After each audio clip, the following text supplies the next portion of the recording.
Okay, so I'm gonna go live, and in the meantime, while we're You going live right live, now, I'll. bro. Hmm? Oh, You live cool. right now. There we go. Oh, okay. Oh, Oh, hey, what's going on? So we're live, yeah. So it's been a while. We didn't announce it, so let's see what happens. But I'm gonna Probably make what an about eight announcement. months, I know. 8 months? Damn, has it been that long? It's been a minute, dude. Yeah, It's been you're a right. minute it's been quite a long time. before summer. I want Mm. to say like August. No, you're right. No, Before summer. mm-mm. Before Before summer, summer. really? Yeah, Oh wow. I don't know what happened to y'all. I was sitting here waiting. you just Yeah, sitting yeah. on live waiting for us to show up. Just sitting in the room by yourself, just waiting for Just someone to sitting pop in. there. They said they were coming. It's been a month. Right? You know I don't like to do this shit by myself. So Well, we was trying to get you to do it by yourself, but you wouldn't do it. oh, I don't like talking to myself. I don't know how y'all do that.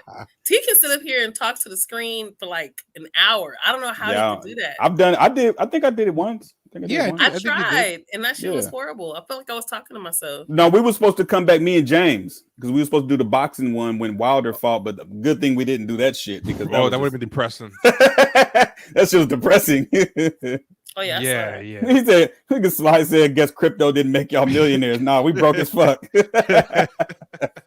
You have to come back, man. Speaking of which, if you guys wouldn't mind sending a donation, you can join our Patreon. You I can know go we ahead got and join our banners and Cash shit. I App. ain't put none of the banners up. Oh yeah, but I was slipping. It's been so Fuck, I long. I forgot This about is the forgot. how banners, behind man. we are. Yeah, Yeah, oh, you got control of that, T. yeah, yeah. You hit the super chat if you're enjoying the stream. Get that like, comment, share, subscribe. If you want to hit us up at PayPal, you can hit us up at champagnesharks@gmail.com. You can Venmo or Cash App us at Champagne Sharks. And of course, this is the big thing. Go to patreon.com/Champagne Sharks. Become a patron, get all the bonus episodes and the good stuff. And also, even if you're already a patron, consider signing up for an annual membership where you pay for a year at once. You get a 10% discount. If you already paid for this month, it gets prorated, so you don't end up being double charged for the month. So if you're thinking, hey, my card just renewed, I just signed up, I don't want to pay for an annual, that $5 or $10, whatever you spent, will be deducted from the price of the annual. So yeah, it's a good deal. I think that's everything. But in the meantime, if you missed anything, on the bottom is a ticker that has all the information. So just keep an eye on that as all different ways to support us. So if you think that we're giving values, and I don't like to use the term donation because it's like you're giving us Like something a for church. nothing. Yeah, like charity. No, it's a we can call it a tip. We It's can call it's it a love offering. You don't want to call it a love offering? yeah, it's not a love offering too. Yeah, I think it's an exchange for value, so it's all good. Hey, Right. uh, Sean Breezy wants to know what you thought about the Canelo fight. You know what? It was a good fight. Caleb Plant could have won, but he got stopped in the 11th round. But only way he was gonna win was if he got a knockout. So if you looked at the cards after the fight was over, the shit was corrupt. This fucking boxing's corrupt. It's corrupt. But he didn't finish the fight. He got tired, got knocked the fuck out. It's that simple, really. It really is that simple. Stephanie B is here. Canelo's a weird dude because I think he's one of those people that's simultaneously as good as people say and overrated at the same time. I can't explain it. Oh It's weird. yeah, he's skillful, but he is overrated. I mean, he struggled with Yeah, Caleb Plant. I don't think Canelo is fighting or beating, some of the more elite guys like David Benavidez, and he's not beating them. That's not happening. and Because he anybody with struggled with Caleb Plant. yeah. Caleb Plant couldn't punch a bag of sugar and make sugar come out. Like he has no power. You know what I'm saying? So If you have power and some footwork, man, he's in trouble because his feet yeah, just stay planted. They don't slick. go. They don't You go gotta be anywhere. slick. Yeah. Oh, we weren't even here. We weren't even here for we did who said he didn't struggle with Caleb? Yes, he did. Yes, he did. He did struggle. He was struggling like a motherfucker. That motherfucker Canelo couldn't get him out of there. And he couldn't get between the jab because Canelo's only like 5'8". Caleb Plant is 6'1", and Caleb Plant used his advantages, you know what I'm saying? But he just don't have no power. You know what I'm saying? So it is what it is. But I wish we should have been here for the for the Wilder fight. That's what we should have been here for. If James Oh is in the man. chat, me and James was gonna do it, but I forgot what happened. I don't remember what happened. Me and James was gonna do it though. I didn't get to watch the fight because I had to be out somewhere. I had like a social engagement. Yeah, So yeah. I remember you told me that. yeah, so I was like following it like through Twitter and through texting you. And my plan was to like, watch it after the fact.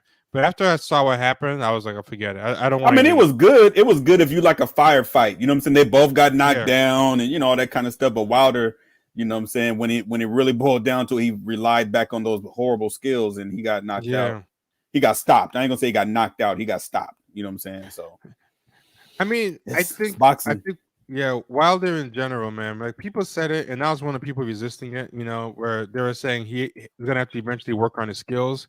It's But too yeah, late. I guess it was true, man. It took too long to work on his skills. Yeah, but it's still. But you know what though? That's still a success, and it's still a good movie. Yeah. I mean, a guy that never boxed till he was 19 goes to the Olympics, wins a bronze medal, wins a championship, defends it 10 times in a row, loses.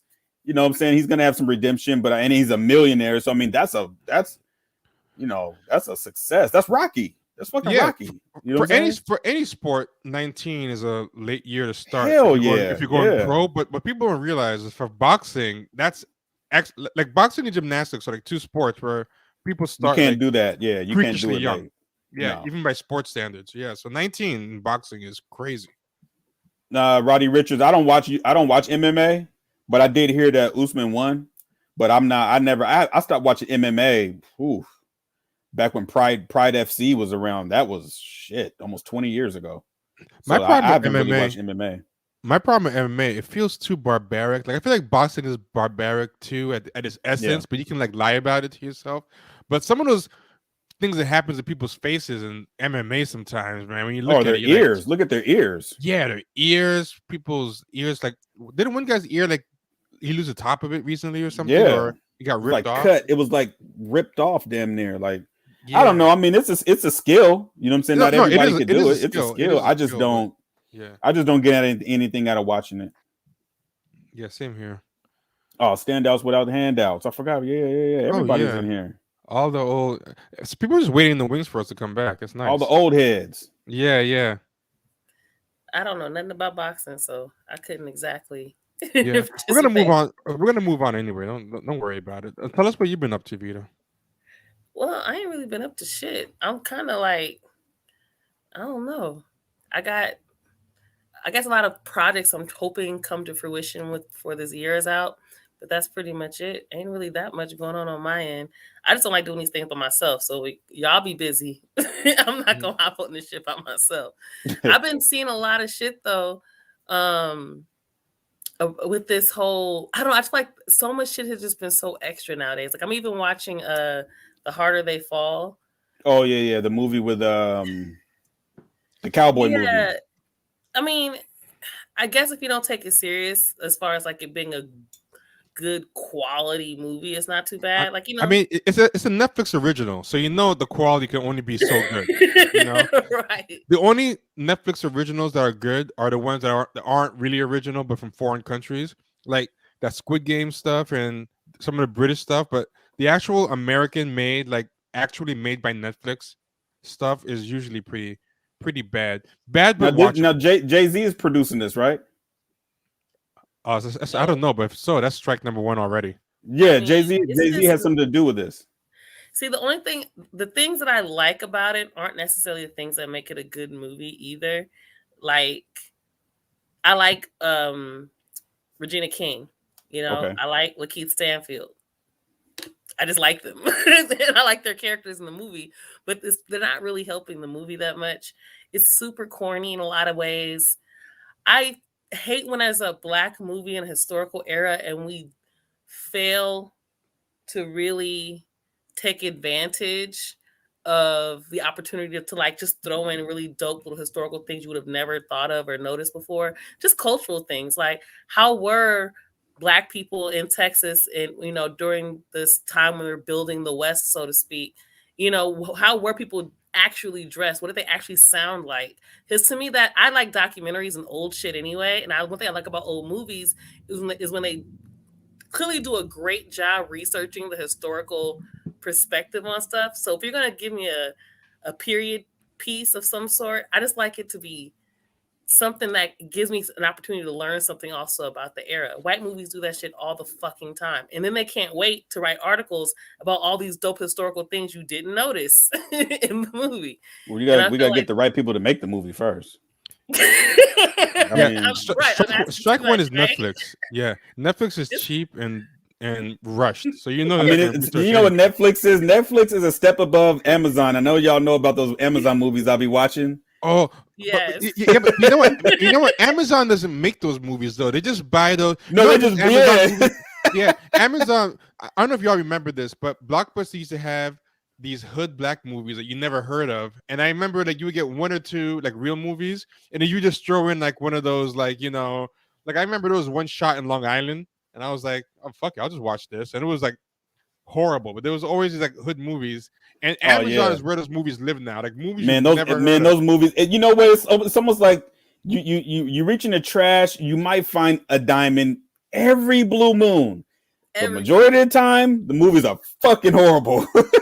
It was like thinking like, but they're always watchable. They're always watchable. oh Even yeah, if you're watching they're it because definitely it's bad. watchable. But you could tell that they all based on New Jack City, Minister Society, Boys in the Hood, and maybe like I don't know some other movie. But it's always going to be based on the tenets of those movies. You know what I mean? But they're gonna be in Florida or in Pittsburgh, Pennsylvania for some reason, or Detroit. You know, like I saw this guy, I think I told you guys about it, that do Murder Pain. His movies are actually pretty good. They're not that bad. But still, you know what I'm saying? Like, you know. Yeah, I think the fact that Netflix made this movie, The Harder They Fall, with this budget that they have, and it still kind of comes across cheesy, just with better quality cameras. Right. It's just Yeah, kind of basically, like yeah. it's like a fail to me. I just hate missed opportunities. You have this great cast for the most part. Now, all this bullshit about this girl being light skinned and mixed and not African American. What? Zazie Beetz, the girl, she's Zazie one of the Beetz. she plays Stagecoach Mary in the movie. Okay. And so I remember I sent to the group chat the article about how she's like didn't feel like she was black enough or something. Oh, that's who plays Stagecoach Mary? Yeah. Oh, that's very interesting because Stagecoach Mary don't look nothing like that. Nothing like Not that. at And this all. is my issue. See, this is my thing about movies like that. Almost all those characters were I won't even say they were really based off of the real character because I looked at the real character. Not only did they not look like them, they didn't even have the same professions or history. Right. Like it was right. just Right. like Stagecoach Mary in this had movie. micro braids. Some women had micro braids in a scene I saw from the movie, like in the trailer. Was it Regina King? Someone had micro braids in the movie. Yeah, there were no like, micro that's braids a perfect back example. Exactly, that's a perfect example of what I'm talking about, like historical accuracy. Like you can literally look up what were Black women wearing and how were they wearing. Oh their yeah, hair it's very during this Googleable. time period. It's very Googleable. The same thing with Zazie Beetz. She has this fucked up afro the entire time, and I'm just like, there's no way Black women in that era were just wearing their hair out. We damn near didn't even start doing that shit till the 70s, 60s, Right. 60s. Right. So Yeah, like, what are you talking about? I'm an Afro-punk refugee. Yeah, what's Yeah, like yeah, it's just they get to my weird. nerves. But even besides, okay, so this is my thing. Like Stagecoach Mary, I looked her up. She was actually a guard for the Postal Service, right? This girl was some type of showgirl in the movie. So it was not like I don't know why they even named her Stagecoach Mary. There was really no reason. Also, the real Stagecoach Mary, just looking at her picture, you can tell this woman was a badass, right? Like she ain't got a shotgun and everything. Shotgun ain't one to fuck with. There's nothing about Zazie Beetz. Nothing about her energy wise as an actress that tells me she could play the part of a badass. Like there's nothing about her. She's not tough. She doesn't have. And Stagecoach Mary is more like solidly built, like more physically intimidating, and Zazie Beetz looks like she has like that, pretty girl physique. She's eating carrots and watching her carbs. She didn't look. Yeah, Stagecoach Mary was she was robust. We'll just say that she was robust. Yeah, there's nothing Texan about this girl. Okay, no. Physically speaking. When have you even if you look, I like old movies and TV shows. They got girls who look like they were Texas girls, in these, they built, they stacked. This girl is like a toothpick. And that's Netflix. But even outside of that, if you're small or you have, you don't look like the actual person, okay, fine, whatever. I don't give a fuck with none of that. You have to, as an actress, you have to still embody and convince me that you're a fucking badass. She is so. Do you know who did that while being entire movie? Do you know who did that while being small? Who? Have either of you watched Power and seen Anika Noni Rose play the lesbian corrupt cop? Oh, I you're talking never- about Tony Rose is really- you're talking about Jukebox. Look at the character. Jukebox, yeah. Yeah, Yeah. Jukebox. Yeah. The I've way never Anika seen Noni her in Rose that show. played Jukebox, oh my god! Like Anika Noni Rose is really small and petite, but she made Jukebox look like a real badass. Like she played Yeah. that so well, you know. So you're right. You can be small if you got like, the presence and like the aura. You can really pull it off. But yeah, she doesn't have that type of presence, sir. Right. So the No. whole time she's trying to do that, like to try to convince me that this little girl is hard, and everything about it looks like a joke. So I just couldn't figure out why the conversation was so focused on her being light skinned, and the real issue is this bitch can't act. Like I just, well, because But it's all these people think about is light skin. well, I was just about to say, well, the reason why is because they don't give a damn. Look at the shows they watch anyway. They watch shows where people can't act all day long. They just want people that look like them that can't act all day that's long. a really good That's the point. only difference. You know what I'm That's saying? a They really don't care. They don't care about the quality. Think about it. All them shows. Remember in the summertime? What was that summer? When was the science show that we watched and it was sucked? What was it called? We were all watching it? HP Lovecraft. Oh. I wouldn't even call that a science show or science fiction. That thing was that gives it too much credit. Yeah, Lovecraft Country.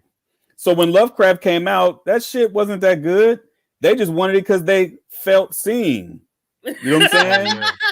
That's the only reason why they liked it. And see, that's my thing. That's such a good point, Kenny. You're right. And I think that's what pisses me off about the conversation around The Harder They Fall. These niggas just want to feel seen. I'm That's thinking this is a dope opportunity to showcase things in history that are more accurate. Because there were Black people in the South, in Texas, on ranches and shit like that. Like that's or if you want to, just make it like a fairy tale kind of movie like Posse was with Mario Van Peebles. You know what I'm saying? If you don't want to be historically accurate, just make everybody some cold motherfuckers and call it a day. Good, though. No, it wasn't good, but I'm just saying, you know what I mean? Like Mario Van Peebles was badass, Big Daddy Kane was a badass. You know what I'm saying? Might as well. I mean, fuck it. If you ain't gonna be historically accurate, just make everybody some gangsters, man. To me, that is like yeah, and that one didn't even try. The people had S curls in that one. They didn't try at all. they weren't trying to be realistic, so I didn't care. Like, you know, they made it clear from the beginning, like, look, somebody got an S curl on this, and you know, you got they didn't give a damn. They didn't care. I hear you. Okay. That's what it's kind of like when you watch an action movie. Like, you don't look at it for the dramatic performances. You want to see shit get blown up, niggas get beat up, niggas get thrown off a roof. Right. Yeah. I mean, fuck it. Somebody talking about Andre. What did Andre do? Oh wait, what are you talking? Oh wait, I'm not looking at the screen. Andre Delmai is doing a Teal sponsored podcast with Glenn Greenwald. How do y'all feel about that? Who the fuck? What the fuck's a Theo? Who the They fuck don't know. What does that mean? We're not smart enough to understand that. What does that mean? No, it's not about being. It's not about being smart. Everybody thinks you guys know like all the leftist drama and stuff. Yeah, I keep saying it's not actually a leftist It's not actually a leftist podcast. That's your fault, T. Niggas think this shit's that because you be on all them leftist podcasts. Yeah. So they think it's a leftist podcast, but no, like what the fuck this guy's talking about? Who the fuck is Glenn Greenwald? No, but you know what happened? I gotta find the screen because I actually lost. Who are these people? Right. Oh yeah. Here we go. I got the screen. Yeah. So this is what it is. There's this they're calling it like Teal sponsor, but like Peter Thiel invests like in a million things. He has like a 5% stake. But this is how I feel about all this stuff, right? Peter Thiel is this guy who he's like a billionaire. He's like this conservative billionaire who like funds all this stuff. He's into all this culture war stuff. But the way I look at it is this. Culture war is what everybody talks about now. If Peter Thiel is one of these culture war people, he always wants to own the libs. He always wants to like support this stuff, you know. But at the end of the day, this thing is a 5% stake. But I'm gonna tell you the truth. Anything that's big and corporate and above a certain independent level is gonna be owned by some ghouls. And Peter Thiel with his 5% stake does not bother me as much as say. Well, this is what I want to know. Is Andre getting paid? Yeah, he's getting paid. I'm pretty sure. I mean, hey, get the bag. Get the bag. Saying. Support your family. Get the bag. A lot of these people online aren't even gonna help you when you're down anyway. So, but I'm gonna say this too.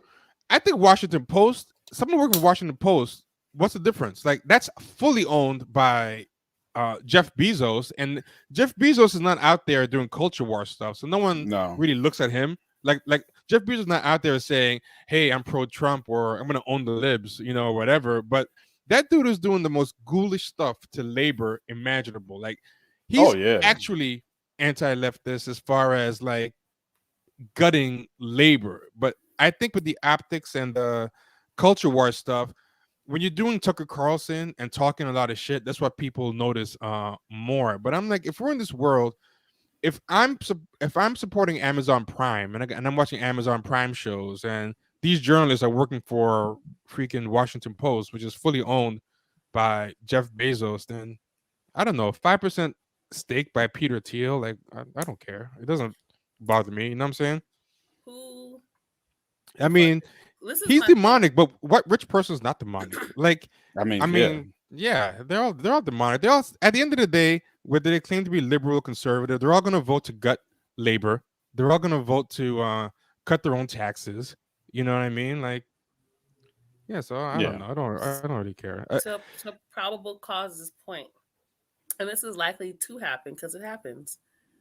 Fuck Glenn Greenwald and all them niggas that's on his dick. I don't give a fuck who he is. Who the fuck is this nigga? Don't care. Don't know why. So they gonna tweet me. Niggas stay tweeting me about shit. I don't even be understanding half the shit people be mad at me about half the time. But I don't know who this guy is and don't care. He doesn't sound important. Is he? Is he important to me? Glenn Greenwald, I'll say this: he's probably the most famous journalist alive right now. Probably, really?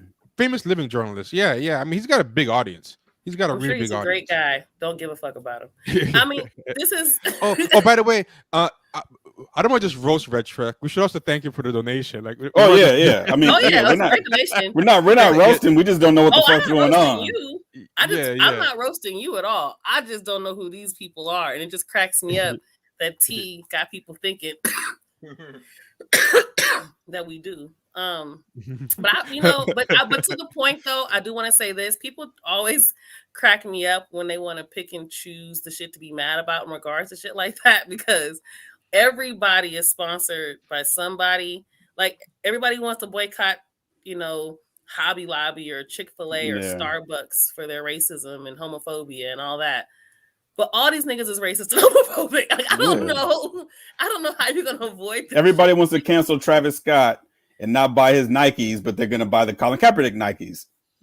Right. Make it make sense. It's all going to Nike at the end of the day. Nike is like, you're not buying his, but you're buying his? Cool. The optics of culture war stuff, people are just really like focused on it. But if you're gonna do anything beyond a certain level, even if you work in a corporation, I work corporate jobs, you're helping ghouls.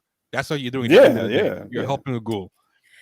This is and to the Travis Scott thing, by the way, that conversation has been so focused on Travis Scott. It's like everybody wants to blame the people who went, or they want to blame Travis Scott. Who are the motherfuckers that organized this shit so poorly? Exactly.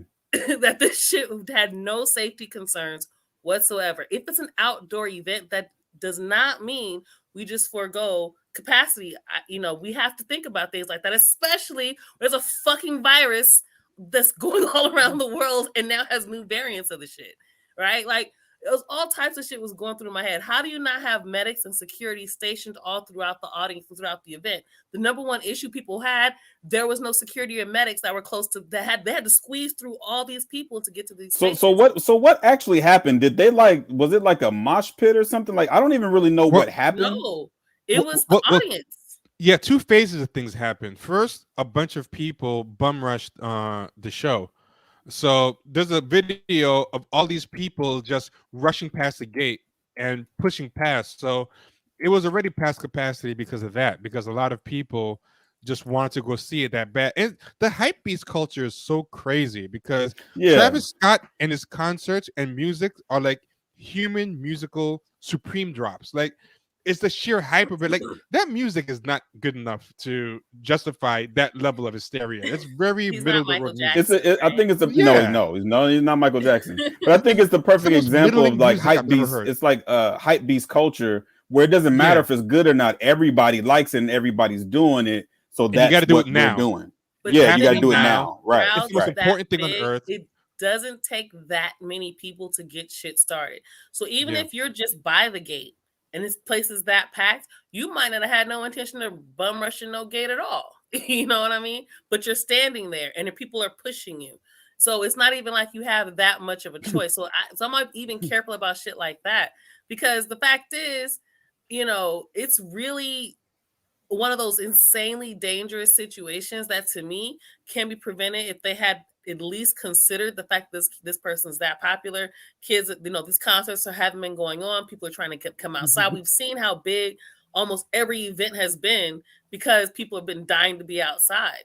So to me, it just doesn't make any sense that they didn't consider all these things. Thank you, Red Shrek, for the $100, and thank you for loving us despite the chat is hilarious, man. These the fucking comments are hilarious. What they say. See, I have to minimize the chat so my face isn't blue this whole time. Michael Jackson didn't have people die at his concert. His music was way better. Like, if yo, can you picture dying for a concert for something that you would have been over in a year? Like, I don't think any of these people are gonna be listening to Travis Scott in a year who like him. Like, that's No, forgettable. They didn't die. They just like cried and passed out. Like, I don't even know why. They still wanted to hear his music. They had to stay alive for the fucking music. God, can you picture dying for that music? And it's like, we don't, but you know what though? Because you just never know what's going to happen with Hypebeast culture, right? So there was probably I know this because you guys know I'll be buying and hustling shoes and shit, right? So there was a specific type of drop that Nike did, Travis Scott Nikes, where it only happened at that event. Now, of course, I don't know how many pairs it was, but you know, these shoes are worth $1,200. You know what I'm saying? So there's that. Then there's the clothes. Then there's just the culture and environment around all of that. Now, these are people that are, I don't know, ages, between the ages of 12 and 22. You know what I'm saying? These are young people. You know, I think the youngest person that died was like 8, like an 8-year-old or some shit like that. So it's just a whole lot. Yeah, like a 9-year-old or something. Yeah. Yeah. Can you picture going home to like your mom, like, you know, the kid's grandmother, and saying, "Yeah, man, we lost little whatever, you know, Travis. Little Wesley died at the Travis Scott concert." Travis Scott. Yeah, that's a fucked up way to die. I'm not gonna lie, it was some sad stuff. When you read the actual stories, it's actually it's different when you have like names and then like actual people to attach it to.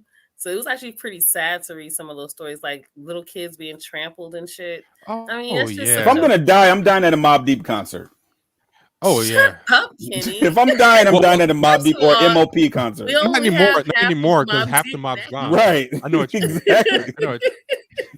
I'm dying at an MOP concert. I'm not dying at a Travis Scott concert. I'm just saying. No lie. I would probably die at an MOP concert. Yeah. And if they play the remix to Annie Up, I'm really it's a wrap. I'm done. That makes no sense. Why the comments extra funny today, man? I feel like people are holding on to their best jokes, man. Yeah. Cognac Turner's like cracking me up. A lot of funny people. What do you say? Yo, let me show y'all this. This is what I was talking about. I was looking for this. Yeah, Travis Scott's Astroworld event canceled after 8 people died due to a crowd surge. Earlier that day, footage below shows large crowds rushing security, with police and security unable to stop them. So if you look at this, you're going to see they actually overwhelmed with sheer numbers of people. Look at people climbing walls. What's the point of even doing that though? Because they don't want to pay for a concert. They needed that. They're bum rushing. They're just not even paying. Yeah, they're not paying. They're all rushing in and pushing past security. That's insane. They're using sheer numbers. So that's how people got trampled. Yeah, they didn't get trampled at this moment, but this is how it got past capacity. And picture that energy. They doesn't dissipate. To be real, when that's just happened, they probably should have shut that shit down then. Yeah. I guess because to me, things like that don't just happen. There's usually multiple times shit got overlooked or people didn't do something that probably should have been done, and then something tragic happens. Yeah, if you look, this video is like a full minute. Look how long this is. Not like 10 people. Look, people falling over. Oh my god. Like, look at this. You would think there was like free sex buffet somewhere. Like the waiter's so excited, man, just to listen. And Travis Somebody Scott's music's said, not terrible. I've listened to some of Travis Scott's music. It's listenable, but it's not anything I do this I for. don't think that he has maybe made one song I've ever listened to. they even his got a cop on rap a is- horse out there. Yeah, his rap is nothing to write home about. I think he's a better producer than he is a rapper. But even his production, it's still not anything. Torian Range, it looks like Black Friday. Black Friday, I understand more than this. It looks worse than Black Friday. It looks Yeah, this is the quintessential hype beast culture. That's what this is. Look at it's You know like, what's crazy? It's mostly white kids. Oh yeah, I was yeah. That's gonna what say it that. usually A is. lot It's of- involved in hype beast culture. Yeah. A lot of racists online are trying to blame like hip hop culture and rap, but if you look, this is all like suburban white kids. Like, Yeah. and The they're trying to security think about King's black problem. people. Is this security? This big ass dude right here. Yeah, but there's just too many of them. They can't catch them. Yeah, they caught one, but even that guy's gonna get away probably because Look, there's too many people. Yeah, you know what? If this happened in the beginning, they probably should have figured something out because this doesn't Damn, make that's any crazy, sense. man. If you see Yeah, that this yeah. audience is like that, that's not a good sign. Yeah, I promise you, there was other stuff that is usually and there's multiple there's things. more angles. I'm gonna show you guys a different angle. I seen someone dancing on top of police cars. I did see that. Yeah, the whole thing was That's just insane. hype When I- beast culture, tragic. American culture. It's just Yeah. gross. That's so Yeah. crazy. and it's the same as the hypebeast culture. The same with the hypebeast, they don't know how to dress because they just buy like whatever Supreme drops and slap it together, and none of it looks like there was a video that was on You are such TikTok a New with- Yorker, T. what's that? Oh yeah, You're yeah, just yeah. It's such a a New New Yorker. This Yeah, fashion but- shit, you really be on that shit. Oh no, I do. Oh, hold on, but that hypebeast stuff, man. No, the hypebeast stuff is national now. But no, they had a video on like YouTube or not YouTube, on Twitter or TikTok where these kids were showing their outfit scores, and you can tell they were hypebeast. So this is what they're saying: goes the shirt $100, the pants $200, and Oh, all yeah, I this remember shit. those. Yeah, remember that? None of it went together. Like they just had a bunch of expensive stuff they got from drops, and all they cared about was the price of it, and they had like no. It used to be like that with Kanye stuff, but now Kanye is not. Yeah, Travis Scott is the new Kanye. yeah. I think Pharrell's like the granddaddy of them all. Oh yeah. Yeah. So this is another angle. So this is from the outside. But look at that. You see the amount of people? Actually, this is a better angle of how many people were rushing in. So you know it's past capacity as it was. Okay, there's somebody saying that Travis Scott gotta go to jail. I don't care. What did Travis Scott do though? He's going to jail for the music, but I don't know about for this. This is- What exactly was he supposed to have done differently? Young Stokely. Well, what could he have done, or what should he have done differently that you feel warrants a jail sentence for not having done? Because I really don't understand.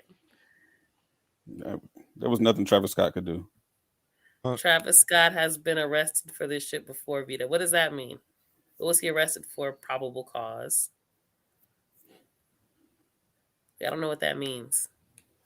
Arrested for what exactly? Is he telling people to bum rush like that, or what? I'm trying to figure out what exactly was the charge, and was he convicted? I mean, I don't know about that, but Travis Scott look. did say that Mike Brown probably deserves some consequences for his bad actions. Oh, he's So telling. Oh, if he's telling fans to do that, yeah, he's in trouble. Look. So then Okay, that's he was- the case, then yeah, he definitely incited some of this at least. Yeah, if that's the definitely case, have then to yeah, say that. he's gonna have to pay for that. Thank you, Harrison. Yeah, thank you, Harrison. Can you be someone's stylist, T? We should do a whole fashion segment with you, T. Oh yeah, okay, whatever. That's why he's giving us the money. Yeah. I mean, if y'all pay, I'll make up some fashion on the spot for you. I'll just Just make up some shit. yeah. I was like, but check this out.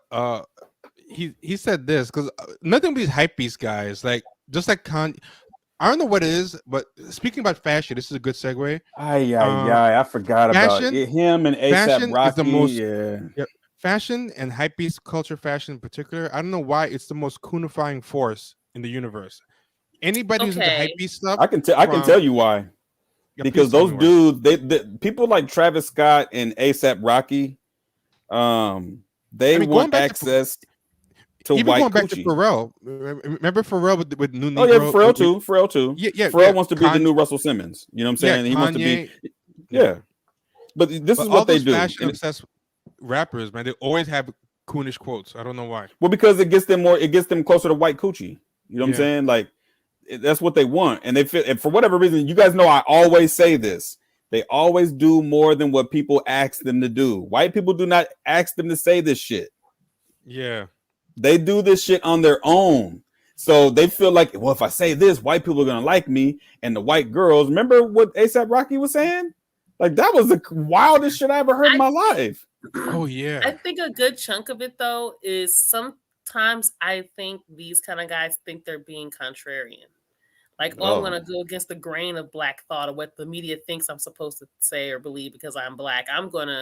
So I think sometimes it's like their way of trying to go against the grain or assert their differentness. So to speak. What I mean by Pharrell trying to be the new Russell Simmons, he thinks he's gonna be like this new, what was he calling himself, the new blacks? You know what I'm saying? And he's got all the racially ambiguous model, the racially ambiguous wife. You know what I'm saying? He's like Russell Simmons. Yeah.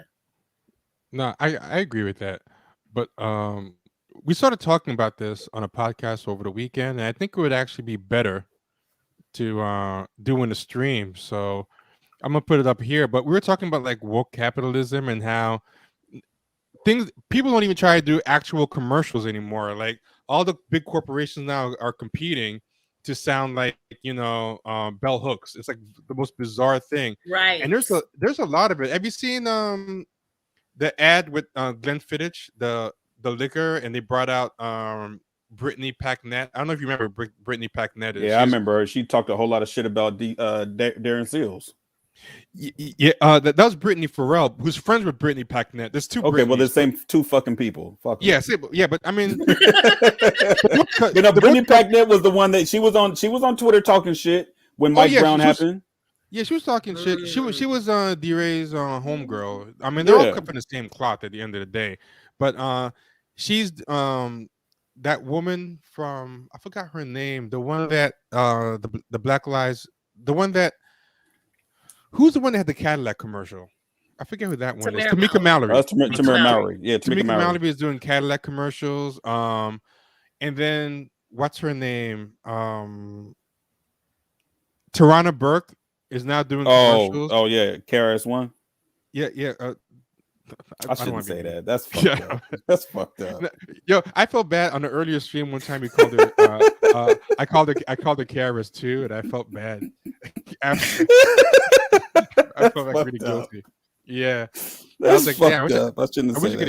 I wish I could erase that one, but it's somewhere in the ether where I said that.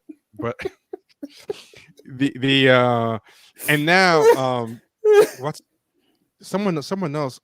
Oh yeah, so Brittany Packnett did one for like alcohol and like the New Wealth. What? Yeah. She got a Hennessy sponsorship. Yeah, they better get on her like they got on Nas and Rakim then. Right. No, but it's okay because they masked it in wokeness, and as long as you put woke spin on it, you can sell out as long as you give some kind of superficial way to pretend that you're doing it for like woke reasons. So it's also stupid. That's like okay, y'all probably don't remember this, but I remember this. Cool, the cigarette company, they used to sponsor neo soul events. Oh yeah, I mean, fuck. Al Heyman used to do Budweiser Superfest, and they used to. But I just saw, but it'd be like the Roots and Jill Scott and all. Oh yeah, people. Yeah. And it'd be on like the liquor store ads. So the only reason I remember, because remember they didn't have TV commercials, so you had to have either magazine ads, or liquor store posters. That's what the big Budweiser Superfest posters. Remember those? Yeah. But I'm just thinking like how you know, nobody really called that out. Nobody said, hey, the Roots, you guys are promoting this thing Right. that's literally killing our community. Right. It wasn't important. No, but they were the woke crew, you know, if you remember. Oh yeah, they were That was hella like woke. the most self-righteous. And I that was mean, my when I era. seen Nas with his Hennessy, endorsement, I was like, I don't know about that. Exactly. Same with Common and Mos Def. Like they were doing Cadillac, Escalade, and Lincoln Navigator commercials. And these aren't like killing people, but still, at the end of the day, they're always talking about being revolution and stuff. Like, what kind of revolution hawks, SUVs for Cadillac? Like, wait, someone told me they went to a Dead Prez show and they had on True Religion jeans. Look, and this is the thing. I don't have a problem with it, but just don't be contradicting yourself. And that's all that I think that's more so what it is. Like, don't be on this preachy shit and then you still participate in the same shit. Yeah, brought to you by McDonald's. Everybody got high blood pressure. Everybody got diabetes and shit. You know what I'm saying? Like, what the fuck? And if you're gonna do that, then just don't be on your preachy shit. You know? Right. Nobody gonna say shit as long as you don't say shit. Right, exactly. Check this out. Glenn Fittich has partnered with activists. I don't know, what does activists even mean anymore, except for tweet about shit. I'm a real activist at this point, by this standard. Glenn Fittich has partnered with activist and MSNBC contributor Brittany Cunningham for its inaugural Richest 25 list, honoring influential authors, creators, filmmakers, and community builders. Why is community builders in there? Like, they're honoring them for being scammers. Yeah, but a community builder is a new form of celebrity now. Like, it doesn't mean like a community builder should not be in this list. No, are they a real community builder, as in financially rich? Like, is that what they mean, or they mean some sort of figurative statement of rich, like they're culturally rich or something? Well, that's a great question, and we're gonna find out. It says, as they redefine. That's a great segue. As they redefine what it means to be wealthy. So what are they talking about? Let us see. Someone said Twitter rich, right? But that's the next tab that we're gonna open up, because I'm curious too. So let's see. So it says, Glenn Fittich's new richest 25 list aims to redefine wealth, and she's gonna have some of her word salad in here. This guy on the left is George M. Johnson. He's this gay black guy who's no, the guy all the way on the left. He's this gay black guy that you guys have definitely seen before. He's always bad mouthing straight black men for something crazy, and then he gets dragged on Twitter, and he comes back the next day and does it again. Like he's always getting dragged. Like, he's like a male Jamila Lemieux, where he's always bashing straight black men. Damn, I forgot about Jamila Lemieux. Sheesh. Yeah, I know, right? I was thinking about that too. Okay, so here we go. This is such bullshit. I gotta read the whole thing. A top executive from a Fortune 500 company and a celebrated high school teacher walk into a bar. Who would most likely be considered the successful one? If the definition of success relies on a number of well-known income-based lists, the executive would easily snag the title. But subjective concepts like success and even wealth aren't strictly defined by a certain dollar amount or job title. To explore this idea further, first of all, Glenn Fittich fucking wrote this shit. I refuse to believe an actual journalist wrote this. Is such a fucking press release. They just fed the journalist, I say that in scare quotes, this press release.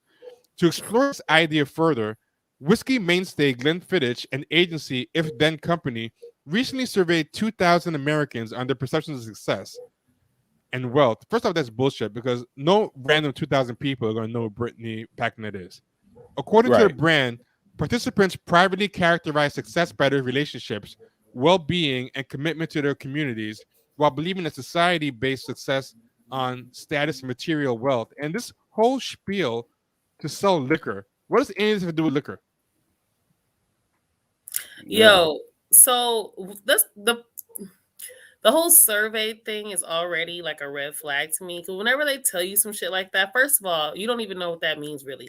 They're telling you they surveyed 2,000. Let's just say they surveyed 5,000. They just picked the 2,000 that fit whatever it is they were trying to get you to believe, right? Like, what does that even mean that they surveyed? Who are these people that they surveyed? Like, where did they conduct this survey? Because that makes a big difference as to who responded to this damn survey, right? So it's Like whenever I see things like that without any real, it's not like it was an independent study that was done somewhere. They just surveyed niggas. Like, Yep. And you know what else I hate about these things too? In addition to the shoddy methodology that Vita's talking about, the corporations always act like they're taking a break from making money because they just had to get involved with some important issue. And you're gonna see this with the Nike stuff that we're gonna show later, where it's like, yeah, us at Nike, we were worried about making these shoes and getting these sweatshops popping, but yo, this colorism debate, we gotta drop everything and address it. Like, no one at Nike cares about that shit. So right? I say that Not because even of a this little bit. paragraph. Yeah, I say that because of this paragraph here, with the desire to shift the narrative, Glenn Fiddish has partnered with activist and MSN contributor. I was just thinking like a Glenn Fiddish exec, like people are calling him. The secretary is like, Mr. Worthington, there's somebody at the line. Listen, leave me alone. We've got to redefine wealth in America and stop bothering me with this shareholder bullshit. Get Brittany Packnett Cunningham on the phone now. Like a desire to shift the narrative. This is such bullshit. Yeah. So anyway, with the burning desire to shift the narrative, Glenn Fiddish has partnered with activist and MSNBC contributor Brittany Packnett Cunningham for its inaugural #Richest25 list, honoring influential authors, creators, filmmakers, and community builders as they redefine what it means to be wealthy. Here's what I want to know. What community has Brittany Packnett Cunningham built? Can you show me a community where she built it? What does that mean? It means she has a bunch of followers on social media. That's all it means. Basically. She has social media currency. That's it. Yep. She has the online community. That's the online community. Her follower list is the community that people in real life don't even know who the hell she is. Exactly. We acknowledge Scotch whiskey as a category has long perpetuated wealth as a primary status. So this is like Scotch reparations. Like Scotch has perpetuated classism. So now we're going to give back by doing this ad campaign, which is the cycle we intend on breaking. So are you saying that you want to not any longer have your Scotch associated with? Yeah. That they're just trying to find timers. These people all want to hang out with white people and be rich themselves. So now they're trying to get these people's audiences, and this is something we're going to talk about with the other examples. Is the funny thing is I don't think these people can actually convert their fan bases into money, because tweeting is free, following is free, but whenever these people try to do something in the real world that requires endorsements or selling stuff or getting votes, they cannot get any bodies anywhere. Like when Elizabeth Warren hired all these people to she should do a woke campaign. I remember that. All these Black Lives Matter people. She came in like last with black people, like all over the place. Like they could not bring a single person to the voting booth. Like all they can do is get people to tweet. And most of those people are probably like 5 accounts anyway. Like you probably have to divide the amount of tweets that they generate by like 5 to make up for all the people with sock puppets. What the fuck? Like that. Yeah. I don't get it. Anyway. Oh my god, man, this chat is fucking ridiculous. What's going on in the chat? Because I'm looking at this thing. He said bourbon with fart fumes and a hard-boiled egg could be the Roxanne gay. Oh wait, there's a video here. I've never seen. Oh my god, I'm slow. Okay, but at any rate, infused with Roxanne gay farts. I'm really curious as to what this list is. I don't know why. Oh, well, here it is. Oh wow. Okay. Is this them giving us their best poses?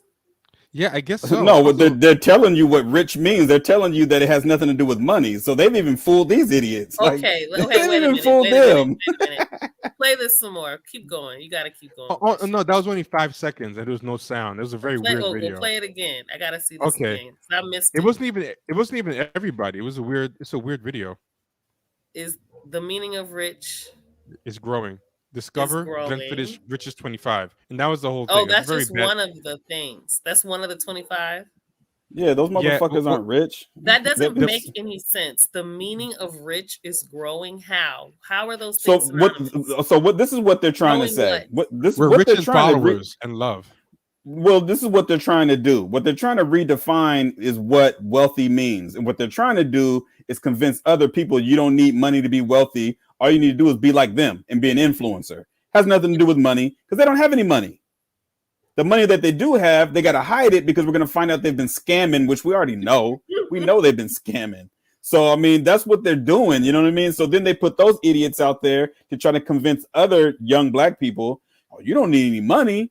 All you need is to build a community through protesting. Like, dude, like this shit is jump the shark. If you have not figured out how stupid this shit is and you still fall for it, it's your own fault.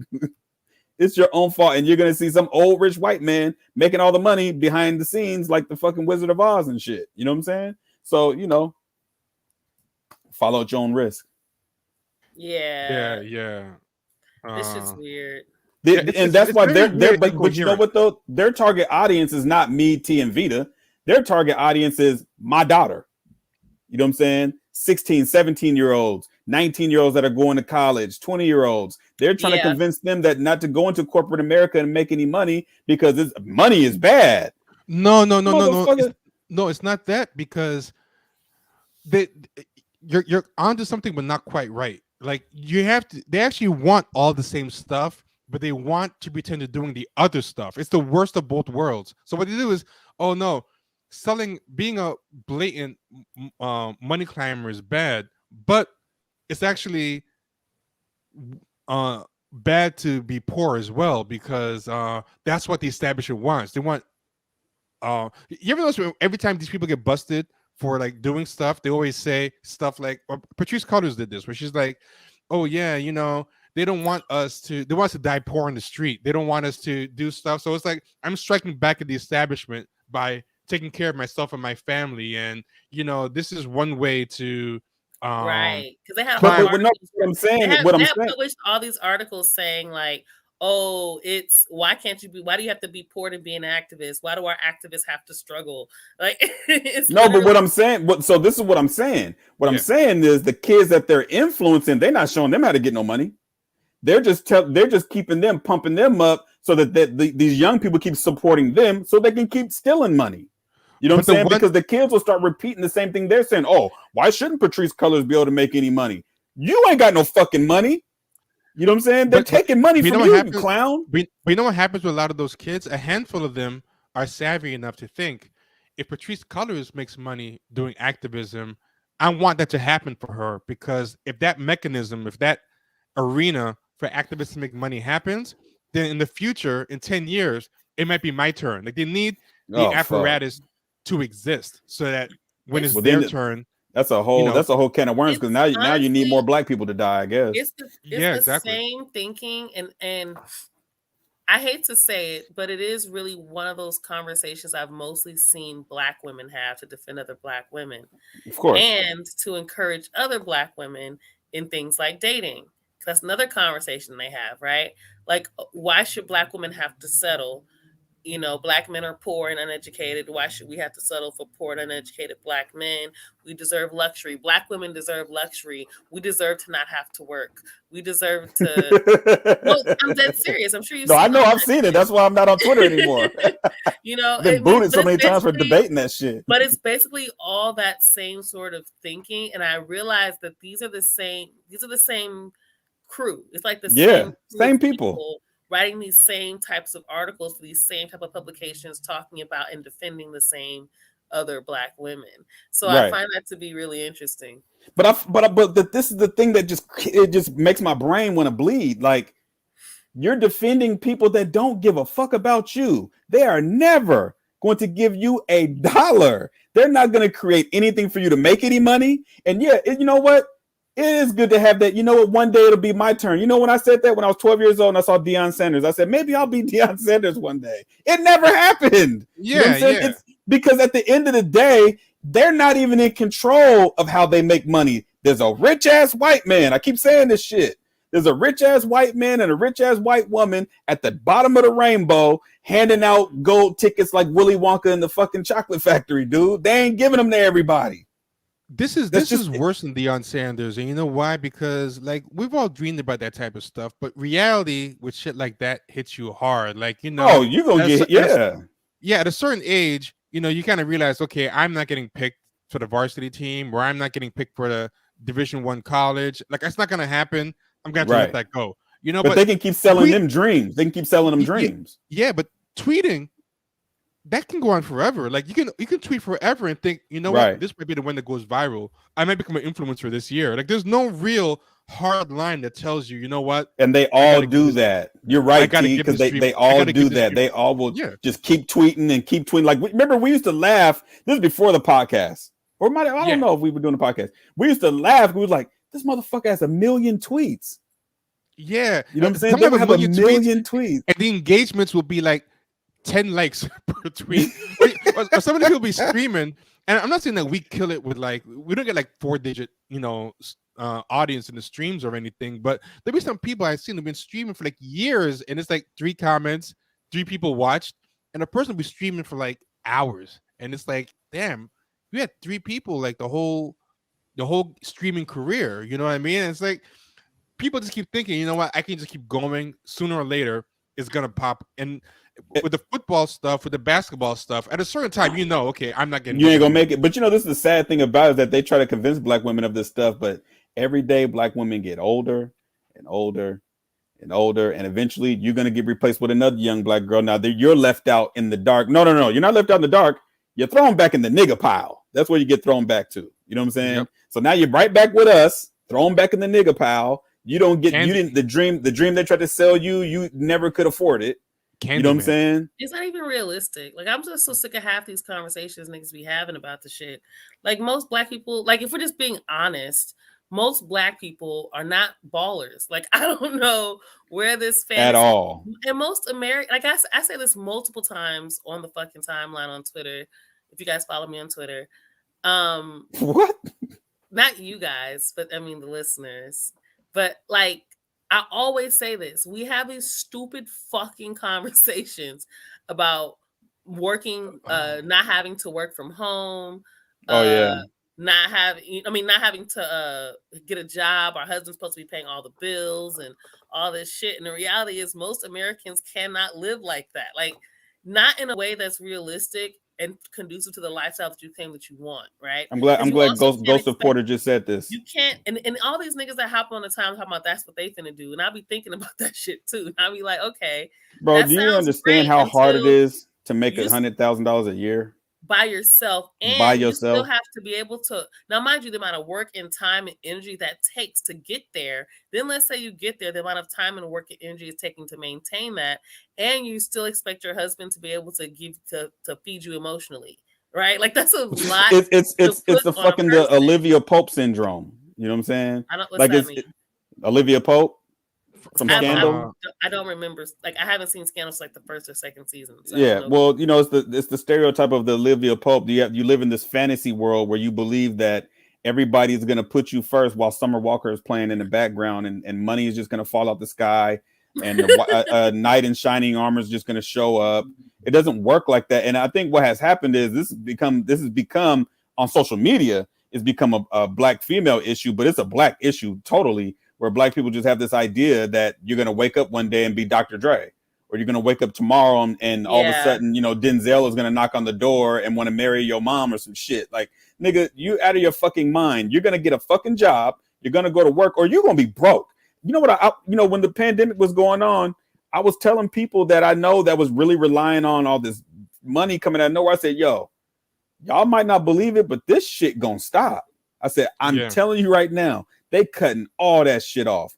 And sure enough, that's exactly what happened. And now they out here struggling. So the people that be online thinking that, like you were saying, Vita, that they have this idea that, this is the crazy thing, how they have this idea that they're gonna be chosen and they feel like they deserve this and black men are that. Well, don't you realize that you're talking about your entire community? Don't you realize that you're talking about your family? No, you're talking about your it. And that's the reason why they keep buying this dream. It's like pimping. It's like pimping and hoeing. That comes from intersectionality, because I don't know if intersectionality is popping because of this mindset, or if this mindset is popping because of intersectionality, or if it's like a vicious cycle where they're feeding each other. But there's this encouragement now where everyone's encouraged to think of themselves as their own political group. So it's like Yes. black trans people are acting like black trans people are their own political activism group. Black queer people who aren't trans are their own group. Black women are their own group. So now people talk about black women, some of these intersectional feminists, like they're their own race, like they're their own actual Right. group. Like And what social media has done is it has individualized everybody. Individualize everybody, and they'll be talking because they'll say stuff like black community, and they won't say we. They'll be like, yeah, the black community is always harassing black women and black queer people, and like you're talking like you're not actually part of the black community. Like, you know, like there's black people, which means everyone else, and then, you know, there's us. So that's Right. kind of what I notice happens, where people actually talk about themselves like they're not part of the black community anymore, and that's why I think is happening. So it's easy for them now to mentally bash like black men as being broke, poor, whatever, and somehow think they're not talking about themselves. And then they start thinking that white people have the same mindset. So they'll be, And they don't. yep, they'll be yucking it up with white people, talking about, look at these, and black men do it too, but they don't get as much mainstream props for it. Like they're usually those manosphere like weirdos. But you know, Yeah. in the mainstream, they'll let like black women and black queer people do it, and they'll be thinking that the white people are like, "Yeah, we agree with you, Tasha. Like, yeah, those black guys suck." And in their head, they're thinking, "Yeah, all you niggas suck." They're not really making that same. Exactly. At the end of the day, you getting thrown in the nigga pile. It doesn't Yeah, make a exactly. difference how much, and that's why I always say, like, you know, you see these black people like ASAP Rocky and all these other dudes doing all this extra shit that white people don't ask them to do. They just do it because they feel like it's gonna get them a biscuit. You know what I'm saying? It's like, bro, I understand cooning. That's another level. When ASAP Rocky was talking about, man, I don't care about none of that. I'm worried about getting this money. I'm worried about what do you say, white bitches and fashion or some shit like that. I'm like, bro, nobody fucking asked you about that shit. Yeah. And then ASAP Ferg did the same thing. Like, you know, racism is over. Me and my boys fuck white bitches. I was like, oh my god, did you really just say that in an interview? And then he brought up that he loves Basquiat. And then they asked him why. And he goes, because he was dating Madonna and doing. He didn't mention anything about the art. He didn't say anything about, hey, I like this picture. He just liked the lifestyle and the acceptance that Basquiat represented. Yeah, everybody was dating Madonna at one point, so that ain't no accomplishment. Yeah, that ain't a fucking trophy. I guess doing it in 1982, that was a big deal. Before Dennis Rodman, to him, that's a trailblazer, like the first black president, like the first black guy to publicly date Madonna. Dennis Rodman and Tupac dated Madonna at the same time. They both hit. Now all of a sudden, that puts her. You know what I'm saying? Like, yeah. But Basquiat did it like 10 years before, so that makes him a trailblazer. Like, fuck his art. Right. Check this out. Which is interesting how they. I mean, how do you skip over him dying early? You know, like, yeah, you know, like, well, they want to die early. That's how a lot of these, they look at that as like an accomplishment. You know what I'm saying? That's an accomplishment for some of these dudes. Like someone like Basquiat dying early, that's a good thing. You know what I'm saying? Like that's why they're all on drugs now. Like all these dudes are on drugs. You know what I'm saying? I think or some of them learn from it. Some of them learn from it, like Tyler the Creator. For example, Tyler the Creator, I read, doesn't do any alcohol, any drugs. So he probably just thought, hey, I want the good parts of Basquiat minus the bad parts. So I'm going to do all the chasing white people in fashion, but I'm just not going to drink. So it's one of two things. Either they want to die young, like Kenny says, so they're all on lean and doing all this stuff, or they did take that into account. And it's like, hey, I'm going to stick to Basquiat's formula, but just take away the drugs. So I've noticed like it's one extreme or the other. Either they're all on drugs like Basquiat, or they're straight edge, like, you know, like Tyler the Creator. He has the same game plan as Basquiat, but he took the drugs out so he can like last in it longer. But I think the thing that really fucks me about shit like what ASAP Rocky said and Travis Scott and all those other niggas, I be thinking to myself, and I was definitely raised in a different time and a different type of household, but I just do not understand how you are raised in a black household and that comes out of your mouth. Like are parents not teaching their kids about racism? Is that like a normal conversation in people's households? I really be confused. Nah, you know what? Even if I had a relative that believes the way that Travis Scott did, or ASAP Rocky, I could not see them publicly humiliating the family by saying it out loud. Yeah, but you know what? Your kids, you can teach your kids anything, but they gotta leave the house eventually.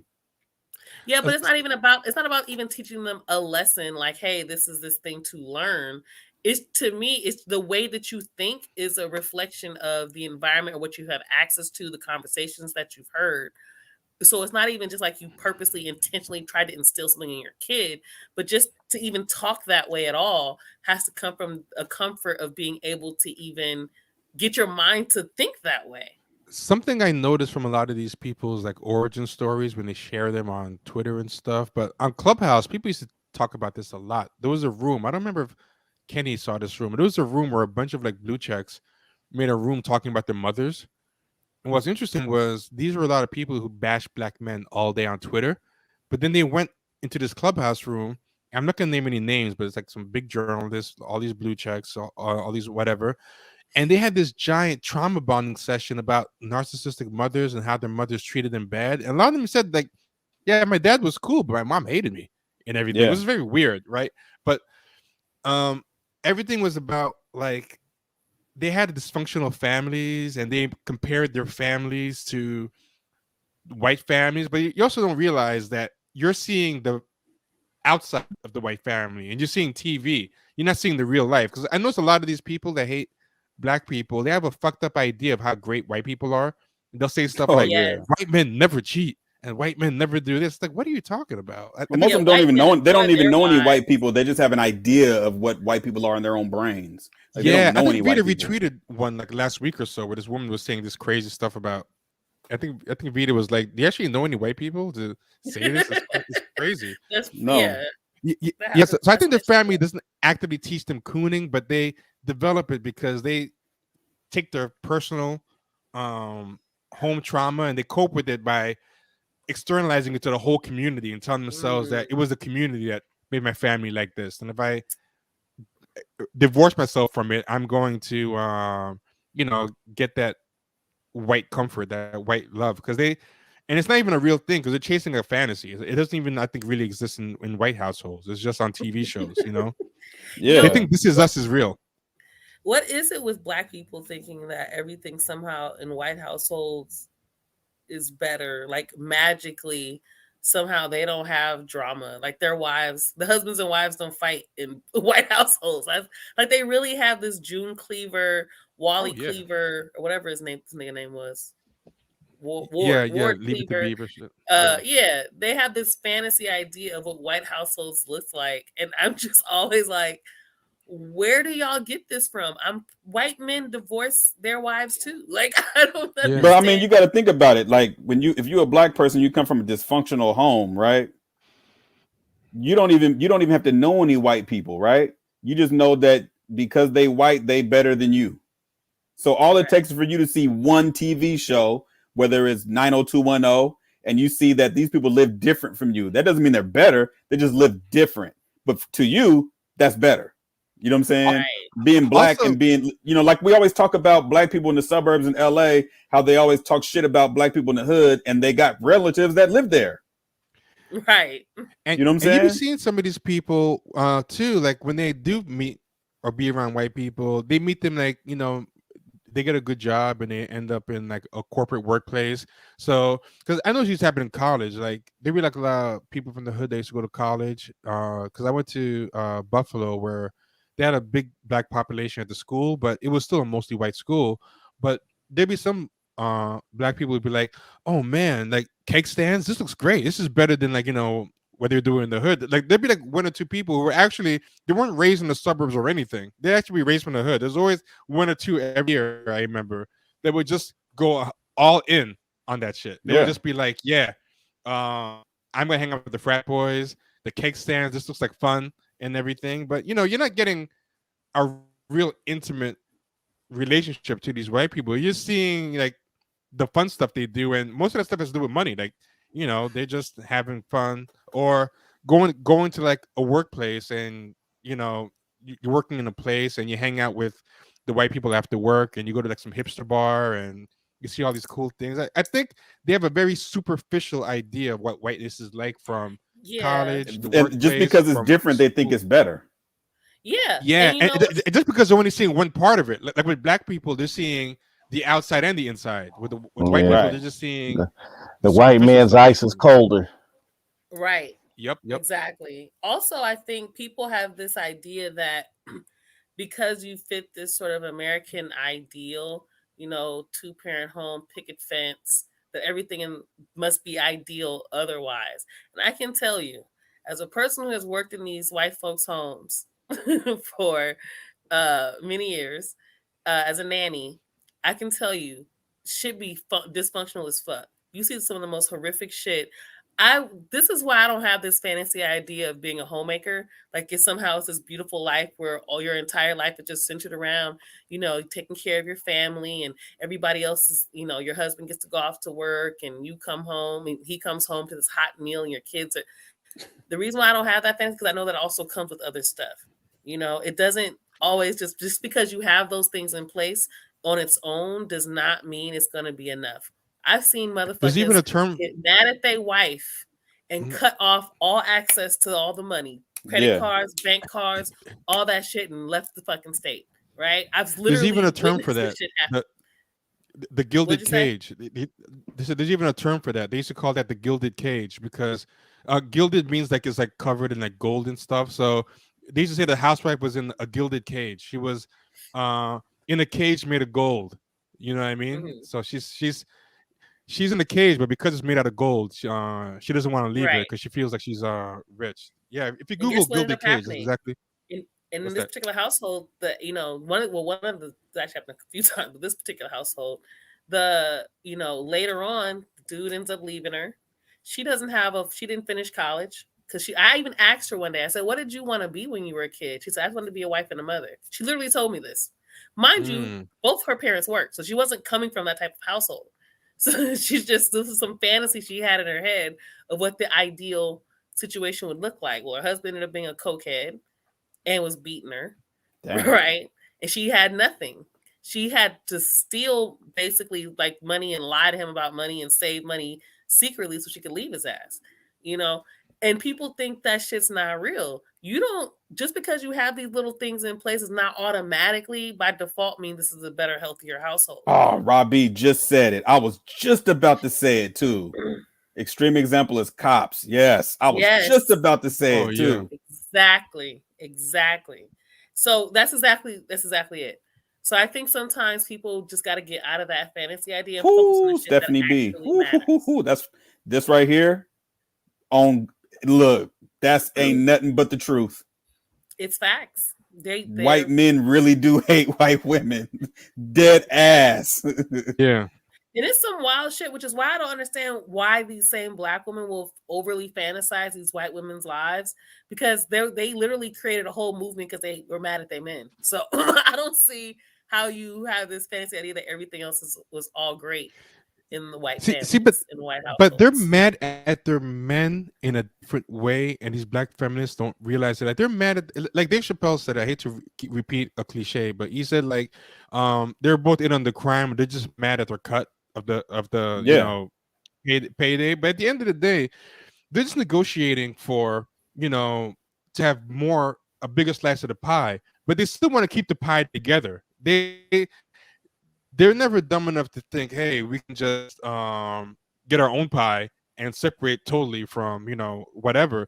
So yeah, it's like at the end of the day, they're always going to choose white men over your ass. Dude, man, white dudes. Speaking of white dudes, I have a friend, man, and this is a guy that I used to go buy records with, like go digging and stuff, like all different places, whatever. He's in Thailand. I've told you guys about this friend. This dude does not like white women. He calls them cave dwellers. You know what I'm saying? He does not like white women. He will never talk to a white. I'm dead ass serious. Damn. You know what I'm saying? Like I'm dead serious. Torian Rain said, I saw this white couple at my job, and this man almost raised his hand to his wife in front of their kids in public over a seat. Oh, I've seen that before. I've seen that I've seen that at the airport. White dude look at his wife, and you could tell the look in his eye was he would have cut her head if they was at home. I've seen somehow some of their children talk to the women. Now that's yeah, they talk crazy to their moms. Yeah. Oh yeah. And it's like not even on a respect. Like it's like so disrespectful. Like you don't have to have your kids be Straight up afraid of you, cursing. but you should like your kids should at least love you. Yeah. You know, like that's the wild shit Man. I be seeing. Yo, but And- you know, Like real you- shit. I like what Tori. I think it was Tori and Rain who brought up the parent-child relationship. That's another thing that I noticed that was really. Oh no, that was 2008. B. Scott. That was nothing that really shocked me. I didn't know that white fathers, do not know what their kids eat. Like little basic shit. Like this shit shocked the fuck out of me. And I'm thinking to myself, but you're the parent. You don't know like what your kid likes to eat, like little things like that. You've never fed your fucking child. Like, what are you talking about? No, Like, they don't. They don't have anything they to do with don't. that. They don't have anything to do with that. I'll never forget one time this family called me because the family was out of town. Something happened where the dad had to come back for work. And because there were two kids, he brought the baby with him so the mom could continue the vacation without having to try to take care of the baby by herself. So they called me while he was at work. I take care of the baby. I come in, baby has not been changed. And this is in the morning. This is like 8 or 9 in the morning. The baby should have been changed by 8 or 9 in the morning. If you've ever had a baby, the baby's diaper should have been Common changed at 8 sense. in the morning. As soon as baby woke up, diaper should have been changed. There's a can of SpaghettiOs on the counter, and he's like, I don't know, does he eat this? It's a 1-year-old. They asking you if he eats it. Right. Like it's your kid. I'm just like, oh my God. Like, motherfucker, I don't know. It ain't my baby. Right. So if I didn't show up, if I was sick or I got into a car accident, your baby was starving and be sitting in his own shit. Like, what are you talking about? Yeah. But literally, the baby would have been starving and sitting in his own shit, you know? So yeah, it's one of the saddest things I ever saw. Because even my father wasn't the greatest. I will never, say that my dad was the greatest dad on earth, but my dad knew what I ate. He knew everything. He He knew where you was. He knew where you wasn't.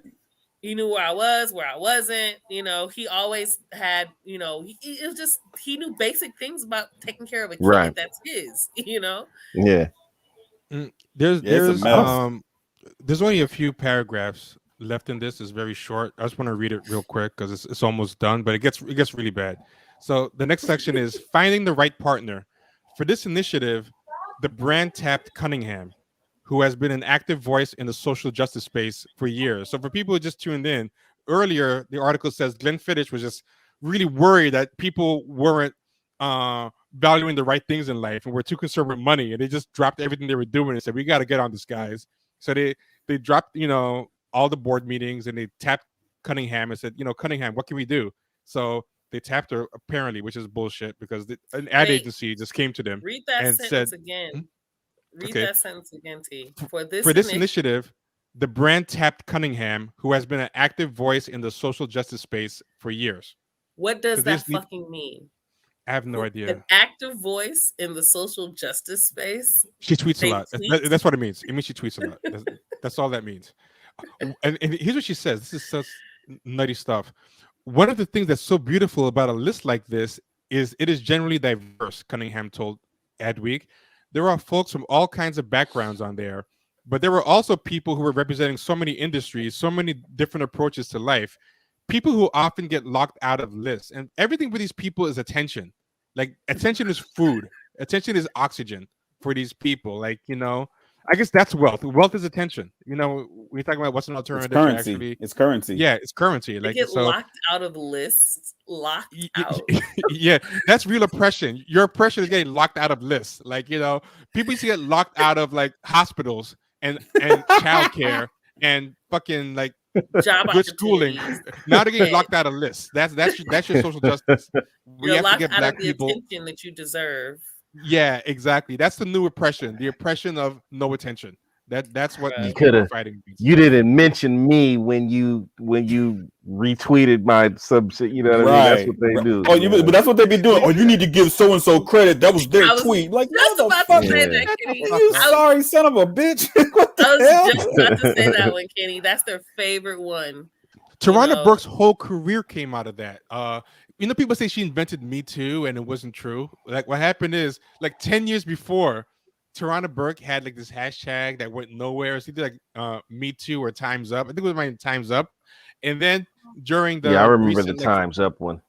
yeah, during this recent sex harassment stuff, Alyssa Milano was tweeting about her, new movement with Rose McGowan, and then she tweeted, and it was a total coincidence. Like 10 years later, she tweeted the same hashtag, "Times Up," or anyone can look this up if you don't believe me. It's the funniest thing. She tweeted "Times Up" or Me Too, whichever one it was that Tarana Burke did first, like 10 years before. So all these like black woke women were like, you gotta give her credit. That's Tarana Burke. And like Alyssa Milano's like, what are you talking about? And like, no, this woman did it first. So then these white liberals don't want to look racist, but they also love having a black mascot and stuff because it makes them look better. So Alyssa Milano was like, okay, well, this woman did it first. Let's celebrate her too. Yeah, I didn't realize. I'm sorry.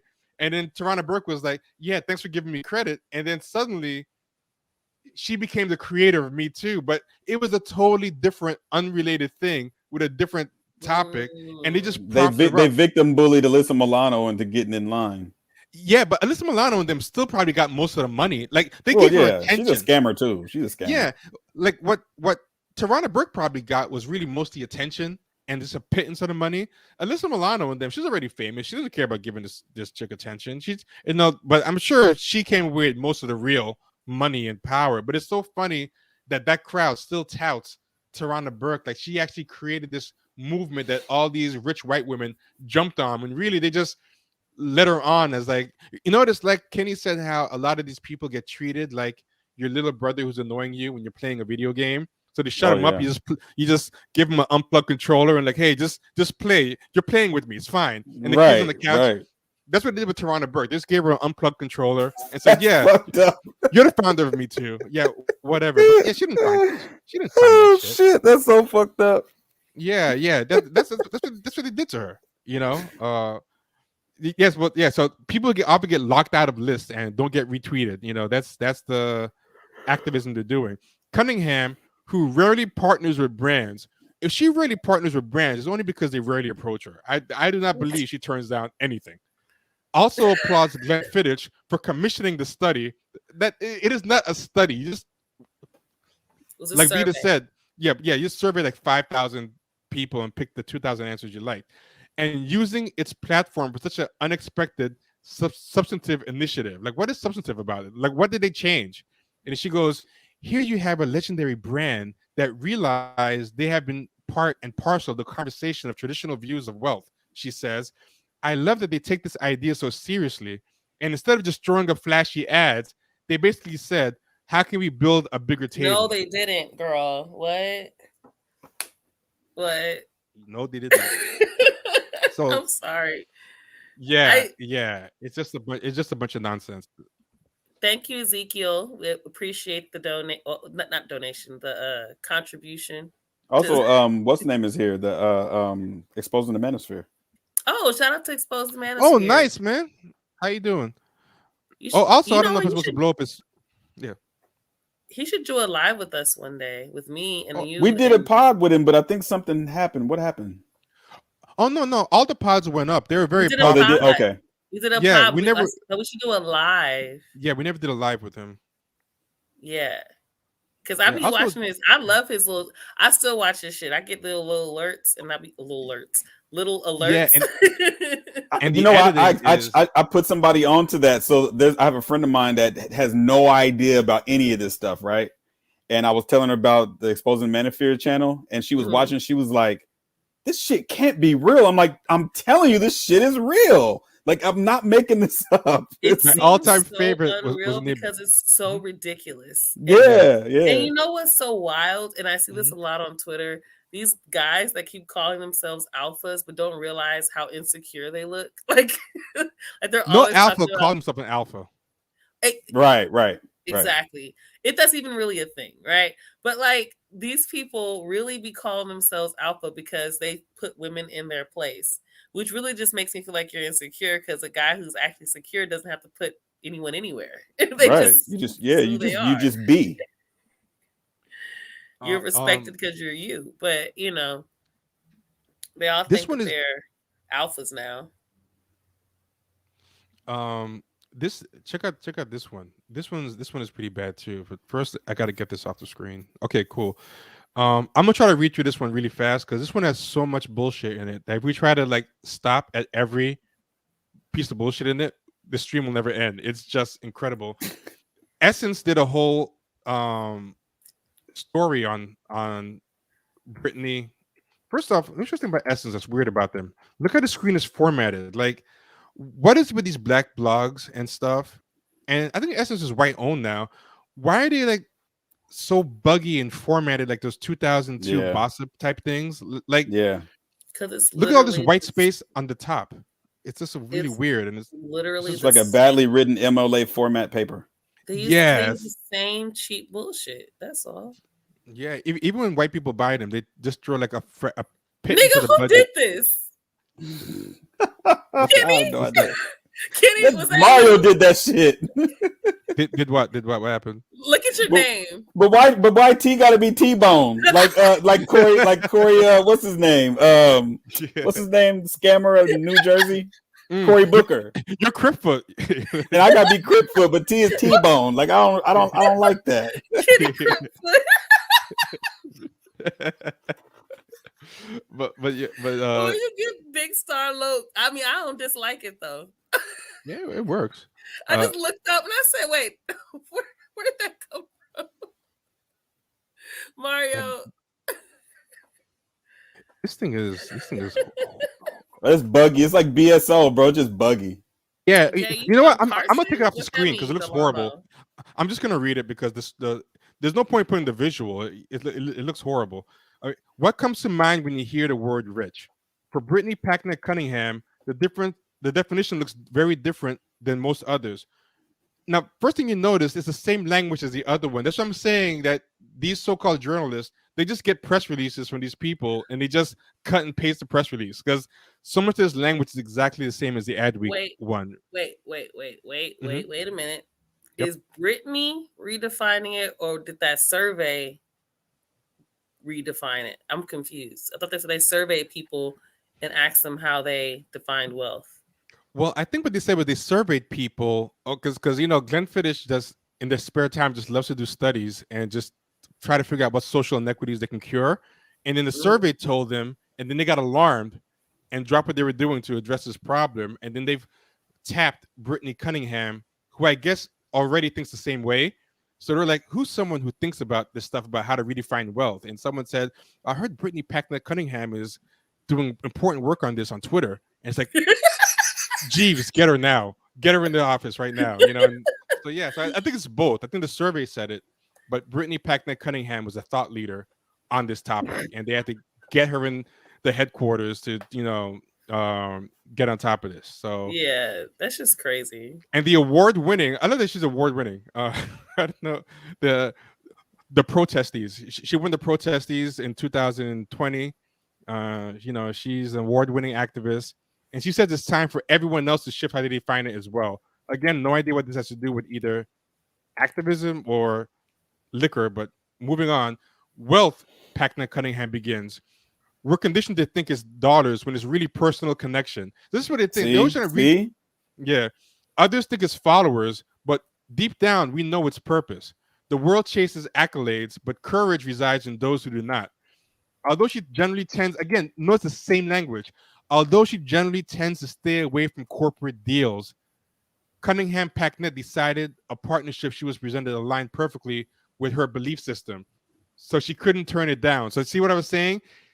She already thought this way, and then they offered her this partnership that already supposedly aligned. But again, the same press release language about how she tends to not. So they're being fed this stuff, and these fake journalists just rewrite a few words and write the same thing. So he recently joined forces with Glenn Fiddich's single malt Scotch whiskey to produce The Richest 25, a bold new body of work that challenges the collective idea of what it means to be rich. The idea came about after the latest Forbes list was released, which, while more diverse than it's been in the past, was still mostly filled with white men. Data released today even shows us that the wealthiest 10% of Americans own a record 89% of all U.S. stocks, highlighting the stock market's role in increasing wealth inequality. One of the things these people like to do is throw in pointless data into a puff piece to make it seem more serious. Like, what does that have to do with any of this? How does this ad campaign cure that stat? Like, how does this ad campaign change I was what you just just said? thinking that because Yeah. now they get to be on the list, whereas before they couldn't be listed. But Because somehow they being in didn't that get list, the criteria. Now we adjusted the criteria so they can be on the list. We're not going to adjust the economy so you can now have you some money. We're going to so there's a scale, list. and one scale is like a Forbes list of people who are the wealthiest 10% of Americans and own 89% of stocks. And the other side of the scale is a bullshit ad list that, you know, is just for influencers. And somehow this will average it all out and create equality for everyone, I suppose. I don't know exactly what's supposed to happen there. And she made a 10-minute video in support of this, which I'm not going to play. I'm not going to subject anybody to that, including myself. But they have an interview. Essence recently sat down with Packnet Cunningham to hear more about the rich list, why it's so important, and how we can all be more wealthy starting right now. And this is the interview, and this is where it gets really funky. Brittany, you've mentioned that you haven't done many activations like this before. That's like ad speak language, activations. What about this opportunity with Glenn Fittich changed your mind? This is such a bullshit fed question. Right? They probably gave him the question to ask. And she answers, we've all been pushed to redefine what we think rich means over the pandemic. And this opportunity really crystallizes that evolution of thought many of us have made. That has been measured in time, the breaths we take, and how we treat each other. With this initiative, we're spotlighting those who don't often get a lot of attention. And that is what my work is all about. So she basically kind of owned herself there. She said, we're spotlighting people who don't often get a lot of attention. And that is what my work is all about. She said the quiet part out loud. And by the way, you can jump in at any time. Somebody keeps muting me. I don't know who keeps muting me. I'm not muting you. Somebody's fucking with the stream. It's probably Mario. Mario's trolling us. What happened? Are you muting Vita? What happened? Somebody keeps muting me. He's laughing. He's laughing like a villain, man. Mario been doing like these little weird. I be thinking I'll be crazy. Like he keeps texting no, and I'm like, "What are you saying no to?" He just keeps typing no. And I'm just, so he's been fucking with me. I don't know if he's it's like you gaslight me. That's what gaslight means. Got me thinking I'm losing my mind.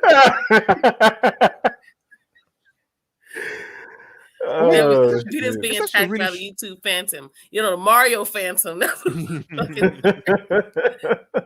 But at any rate, no, these people are fucking. Man. First of all, I still can't get over the fact that there's this pseudo activism that can get you these deals that you could just. Kenny got booted out. It says his device is not connected. It says that he needs to connect his mic and cam before I can add him to the stream. So he's got a little technical difficulty, but hopefully he. What y'all got going on here tonight? Some blood just kicked him out. You probably did that shit somehow, Mario. But no, for real though, like. I just don't understand how these people can be fake activists and get these stupid ass deals, saying this stupid ass shit.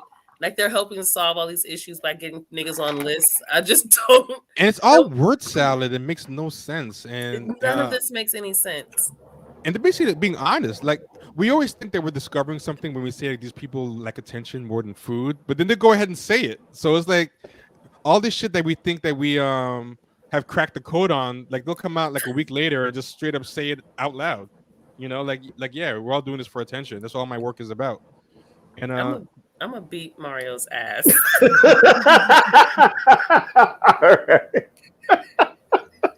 Like what a big ass head on the fucking anyway. Oh man. Wait. This is all. There's only one question left, so I'm just going to read the question. As an activist, do you ever find the line that separates service and self-service blurring a bit? How do you reconcile? How do you reconcile that when people seem to be how do you reconcile that when people seem to be more wealth obsessed than ever? And she goes, great question. I've always made my work about centering the right types of conversations. Again, attention based. So when Glenfiddich approached me with this opportunity, I was honored to take it on. First off, there's not even an answer to what she asked. I was going to say, how's the answer to the question? And Yeah. but ask the question. First, let's just be clear. It's a stupid fucking question. Like, it's a really question. dumb fucking question. Mhm. And honestly, it sounds like a setup question to like a question she knew she was going to get, so to speak, and still didn't answer the fucking question. I don't quite know why she didn't just answer the question, but it sounded like a setup to get to, it's like a setup to justify this deal. You know These what people I mean? can't operate off a script. Like they have to use scripts for everything. And they always do this. We talked about this in the stream Yeah. before. They will always go back. Like when I was having that debate with that professor about, it wasn't really a debate because he did most of the talking in the beginning and then he left. But when it was talking about that trans thing, and every time I brought up a point or Brianna brought up a point, he just talked about a talking point he already had that had nothing to do with what we said. Oh, I see what you're saying. Yeah. Yeah. They're not really good at going off script. I don't know why that is, but so when you ask them a question, they act. What's interesting about they act like they're answering. They're like, "That's a great question," and it made me think about how people getting murdered in the street by black men. It's like, wait a minute, we're talking about stocks. Like, what are you talking about? My favorite is when you talk about having a conversation when you're having the conversation. That shit cracks me up every time. When you say to them, "Hey, there's a problem with the fact there's no black people in your movie." I think that's an important conversation to have, and I'm open to that conversation. And you're like, wait. I heard somebody call that the having conversation industrial complex. I was That's cracking pretty up. much what that is. I'm gonna steal Yeah. that. Yeah, Aquafina did that not too long ago when she got called out because she was like, "I'm not gonna play an Asian stereotype." And people are like, "Well, bitch, you've been playing black stereotypes. Like, what are you fucking talking about?" Yeah. Who the hell is Aquafina? Oh, somebody's name is Aquafina? It's an Asian girl who calls herself Aquafina, AWKWAFINA. It's not even a girl. She was a rapper.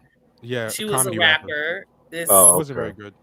You've seen her. She was horrible. Like she they was put bad. They put her in everything now. Whenever they need an Asian woman, they just put her in every movie now. Wait, is that the one that was in Shang-Chi? Yes. Yeah. Oh, okay, yeah. Yeah, they put her in everything. Yeah. So she's like, she refuses to play an Asian stereotype after playing black stereotypes most of her career to get her famous in the first place. Yep. And this is the rest of the answer. And she continues, the question, what does rich mean to you, is so important because many of us are not included in those conversations according to the standards that have already been set. But what the woman just asked her was not, what does rich mean to you? The woman asked her, how do you reconcile people being self-obsessed and more wealth-obsessed with your talk about service? So basically, she had a set list of questions to answer, and she was here to talk about, what does rich mean to you? This is what I got to talk about for the ad. This interviewer, I think, tried to take a little initiative and actually try to ask an interesting question that was not very good either, but it was at least not on the script. And she went straight to answering the question she was already prepared to answer. She goes, oh, that's a great question. The question, what does rich mean to you, is so important. And again, that's not what the lady just asked. And then she goes on, if we can expand wealth to include whether we're checking in on our neighbor or taking care of this planet that takes care of us, we're moving toward being a better race of people. There's a quote I love by Ava DuVernay. If you've created a life where only yours have changed, then your dreams are too small. I dream of building new tables, not just being invited to one. That's real wealth. And yeah, I don't know what any of that means, but that's the end of the interview. What does that have to do with anything? I don't know, but that's woke capitalism. Now you can't just do an ad. Now you have to hide everything in being woke, which is going to bring me to this next thing. Let me see. And again, no one talks about what the products do anymore. Like, I have no idea how Glenfiddich tastes. Like, I know how it tastes because I've had it before, but like, I don't know if it's single malt or double malt. I don't know if it's at the smoky peat. I forgot all about that damn liquor. Yeah, you forget it's actually about liquor. Like, there's no actual discussion of anything. I wonder if there's some sort of like loophole tax write-off thing happening. Yeah, I don't know. Yeah, I wonder too, or if it's just for diversity, for good PR or something. Yeah, I don't know, because God knows she's not bringing in customers. I know that. Like, I don't think her fan base is gonna go by Glenfiddich. Mm. Check out this one. Have you guys seen this ad by Spike Lee? This is a perfect example of woke capitalism. It's crazy. I'm gonna play it now. Whoa, The Cal. This one's currency only of 2 minutes. I'm currency. gonna let it play. It's hilarious. The currency of currency. Can- Okay. That already sounds suspect. It's not current. Old money as rich as So they're making cryptocurrency sound woke. Check this out. our currency is not current.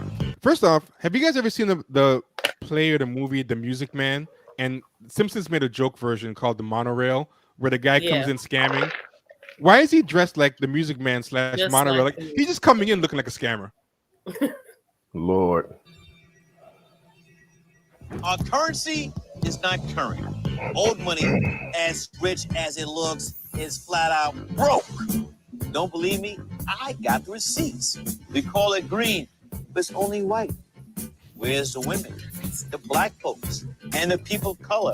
Stop. Native Americans got a nickel. A nickel! People don't even stop and pick up a nickel off the sidewalk. 7 million Americans have no bank account. 20 million underbanked. Old money's not going to pick us up. It pushes us down. Exploits. Okay, hang on one second. But Hold on, I'm money, gonna pause it. Hold new on. money is Okay. Okay, it's paused. positive. What? So he talks about how old money is. Isn't this supposed to be him demonstrating to us how the old money is going broke or money is no longer worth whatever? But then he goes and as his proof, it's a bunch of representation shit. Yeah, what he's trying to say Yes. is old money doesn't work because of the representation. It's not giving black people attention. There needs to be something with a black or queer or Latino or Muslim face on it. Then it's or gonna be worth more, huh? Yeah, then it'll be worth more. Like, people will still be broke, but when they see someone spending money they don't have, when they're homeless on the corner and they see a rich guy, They'll be like, pulling out well, some money, I feel seen. That's what yeah, they at least that dollar looks like me. It's not in my pocket, but it looks like me, and that's what I needed. Now I'm gonna eat some of this, yeah, basically. Yo, I that's feel so commercial. true. Yo, this is why Saturday Night Live is so whack now. Saturday Night Live is so whack now because how can you parody real life anymore? Nothing you can do can keep up with this. Yeah. shit. This is funnier than anything you see on Saturday Night Live. Like, so much of the real world feels like when Saturday Night Live was good. There's You're nothing not left. lying. There's nothing left for Saturday Night Live to like. How can a comedy writer sit down and invent this shit that people are doing 100% serious? You can't beat this shit. They literally Saturday Night Live. All they got to do is just get on and report social media shit every week. That's literally all they got to do. Just get on there and whatever the latest flued out story is, they just reenact that. You know what I'm saying? And You know their what Saturday Night ratings Live could is? probably go up. You know what it's like? It's like Sharknado. Like, they had that show on Sci-Fi, Sharknado, and some Oh, people yeah, like to I've watch seen it. But I don't like Sharknado because it's bad on purpose. Same as Snakes on the Plane. And bad on purpose is never going to beat something that someone's trying to do seriously that's shitty. You know what I mean? Like, and that's what this is. Like, Saturday Night Live is like Sharknado, and this is like Plan 9 from outer space. Like, this is like real comedy. This is people seriously trying to say something and not even realizing how hilarious they are. This will always be funnier. And they put like funk music in the background too. I know. They love making sure niggas dance. That's one thing Yep. you know. They're gonna have some niggas dancing. See, now your What money's gonna the be fuck? non-binary. Your money's gonna be non-binary and look like this guy. So now you're empowered. Louis. Wait, it said Black Trans Lives Matter. I don't know. Okay, they had a sign up, but I'm not so gonna back. confused on all of this. Why is there a boxer? I'm confused on all of it. The pretty dancing black lady. I don't understand any of this. I What guess is boxers are underrepresented too. Oh no, he's punching the patriarchy. That's what he's doing. Strong. Oh, wait, they got Tiana Taylor in there. Although they put this woman in real fast and hope that you think she's Beyonce. Like they try to put her in real fast so you wouldn't know that she's not Right. Beyonce. Right? Oh yeah. Culturally rich. Where status The stupid thing about this stuff is you still need the old green money with white faces to buy the cryptocurrency. So if you're broke, Right. what is it's not just gonna have a program just give out cryptocurrency to like What's the entry level price to crypto nowadays? What's it cost to get in on some of the crypto that's really worth anything? Well, crypto is not like stocks where like you're limited by the price of one share. You can buy like a fraction of but if you want to buy like 20 cents a dollar of crypto, you can. You can have like 0.0001 of a coin if you want. But the problem is you still need money to buy crypto. Like no one's no one's just giving you crypto for free. Like so it's like I don't know what this means, but anyway, he keeps going on. is anything but status quo. Do your own research.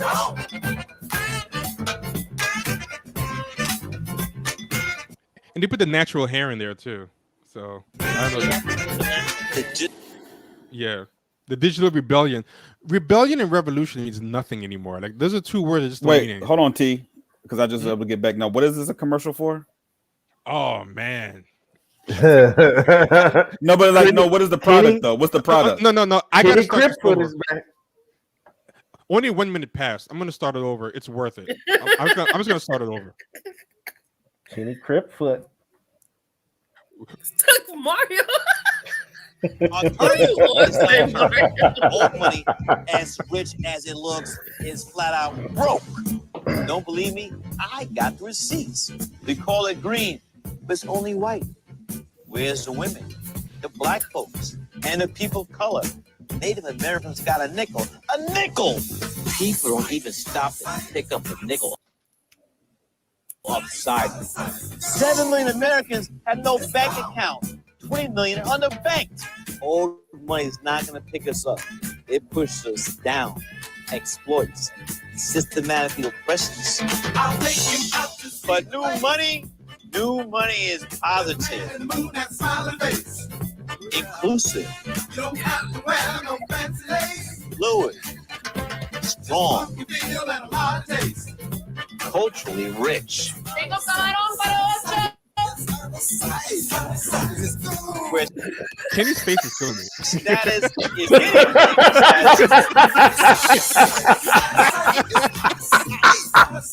That's a fucking shame.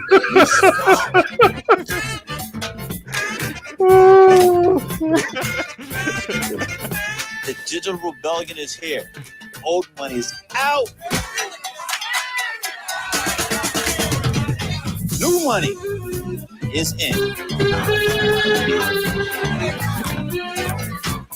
Oh, okay. So another thing where it's gonna be a rich white man somewhere collecting all the money. Yeah, basically. But they had niggas dancing in the commercial. Yep. We had that Somebody random they had a Beyonce looking like. right. Like, that makes a big difference. And then look at this. As usual, you gotta name, because it's all about attention. You gotta name everybody who was in the commercial. And if you look, they're probably all gonna be like fake activists and stuff like Who is that. Kendrick Sampson? Kendrick Sampson is that guy from Insecure who his role is So just it was to be that light-skinned. light-skinned dude from Insecure. Yeah, and he's always trying to be one of these fake activists too. He's always Oh, because I'm like, who even knows who he is outside of people who watch? Well, because that commercial was for those people. But I like how a while ago T is the one that let us know like the real story behind Spike Lee. Spike Lee's a piece of shit. I don't know the You know what real I'm story behind Spike Lee. So Spike Lee's I don't wife even is remember like. this. Are you sure it was me? You remember when you were telling about Spike Lee's wife? But It before seems you like go I have forward, remember little bits and before pieces you go of it. forward, will it make me hate two of my favorite movies, Do the Right Thing and Bamboozled? Well, you're gonna not like his Spike movie- Lee. I mean, His old movies hold up. the Okay. old movies hold up. Yeah. Okay. Yeah. Okay. Go But ahead. Spike Lee is not. He doesn't represent any of that. Spike Lee's wife family is like Martha's Vineyard people. You know what I I'm think saying? I remember you telling me something like that. Yeah, and he's considered low status compared to them because people think because he's famous and a director, but to those people, Obama and his wife were low status. Like when Obama and Yeah. his Oh, wife, right. I remember you guys telling me this. yes, yeah. So she was considered to be slumming. Like she comes from those our kind of people with like generations of lawyers and people who went to college and everything. And Spike is more like blue collar. Uh-huh.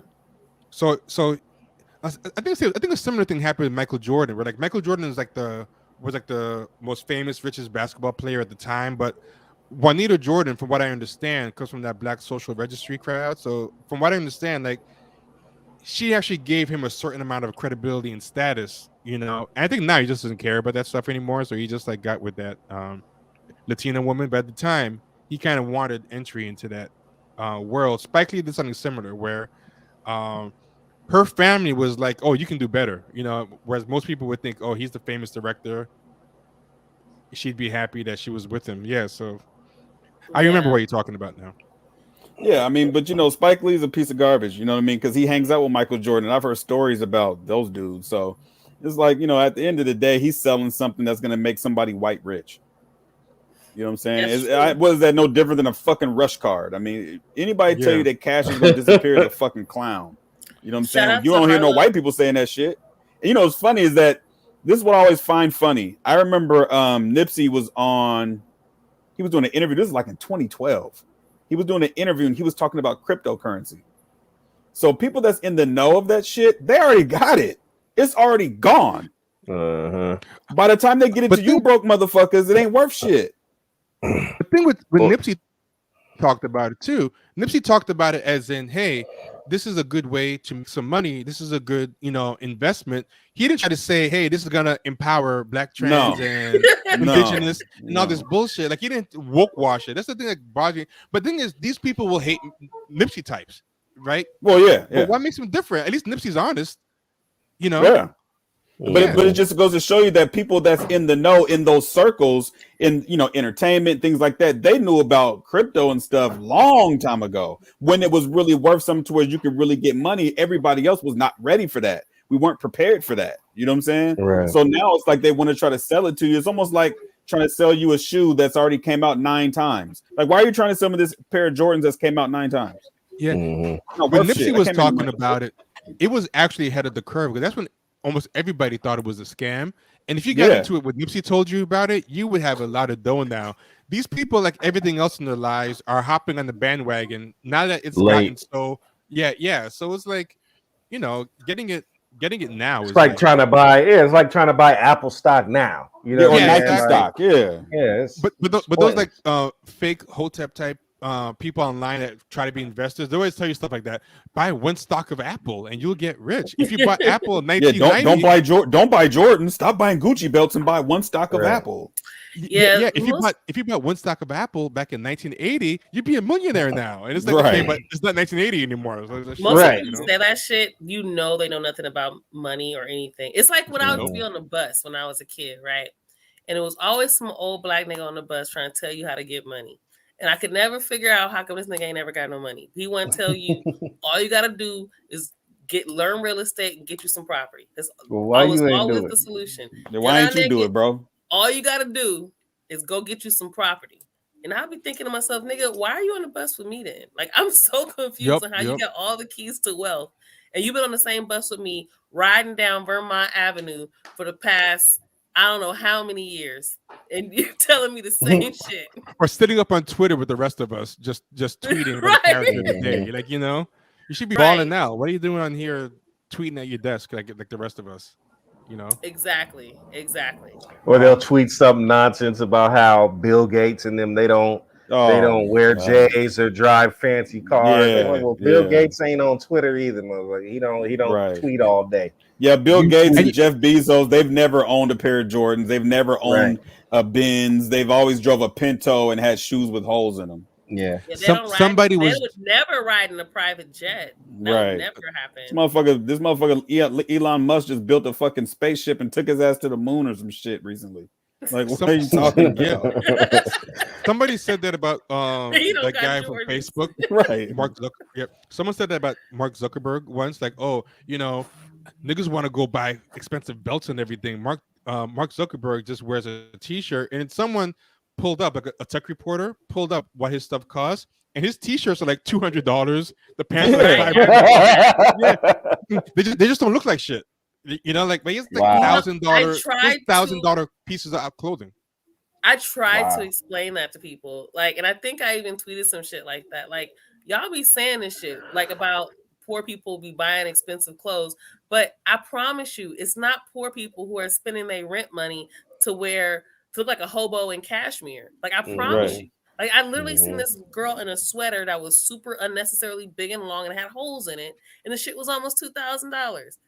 Yeah, poor people can't keep, you know what I'm saying, Tom Ford open. Poor people can't keep Ralph Lauren and all these different companies afloat. Poor people don't have enough money for that. Poor people don't even know half the brands rich people are buying. That's the funniest thing. You don't even get access to those brands. No, that's so it.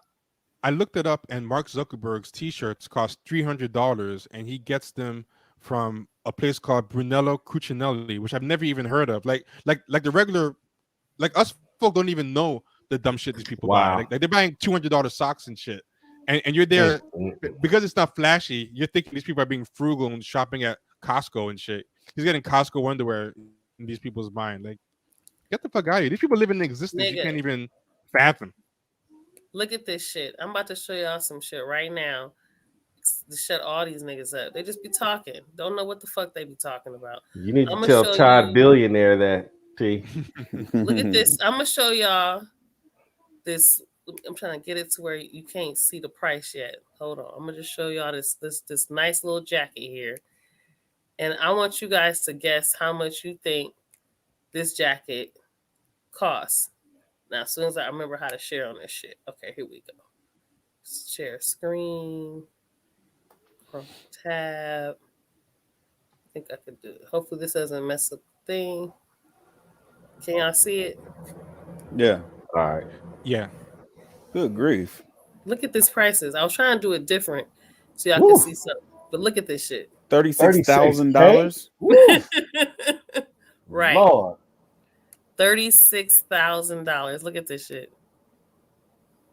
That's insane. Look at this. This is the jacket. That's $36,000. That jacket is worth a down payment on a house. That jacket costs more than my goddamn car. Man, shit. Way more than my car. Now they want this is what I'm talking about. People just be talking. They don't know what the fuck they be talking about.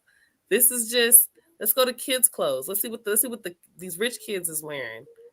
Why you want to say all this goofy shit? I'm just curious. I mean, shit, just having a pair of Jordans is good enough. I mean, damn, a pair of Jordans only costs like $160. First of all, putting your baby in cashmere is some weird ass shit on its own. Look at this. Putting your baby in a $1,400 sweater. Do you know what babies do into their clothes? Like I told you, I was a nanny for like 10 years. I promise you. I don't care how fancy the event is, that dress is getting fucked up. It's gonna be all types of shit. I don't know, can y'all see it? Maybe y'all can't see it. I'm just gonna change the see. Oh yeah, I can see. I don't know how to do this right. So I'm just gonna figure out how to show y'all this shit I'm looking at right now. Look at this shit.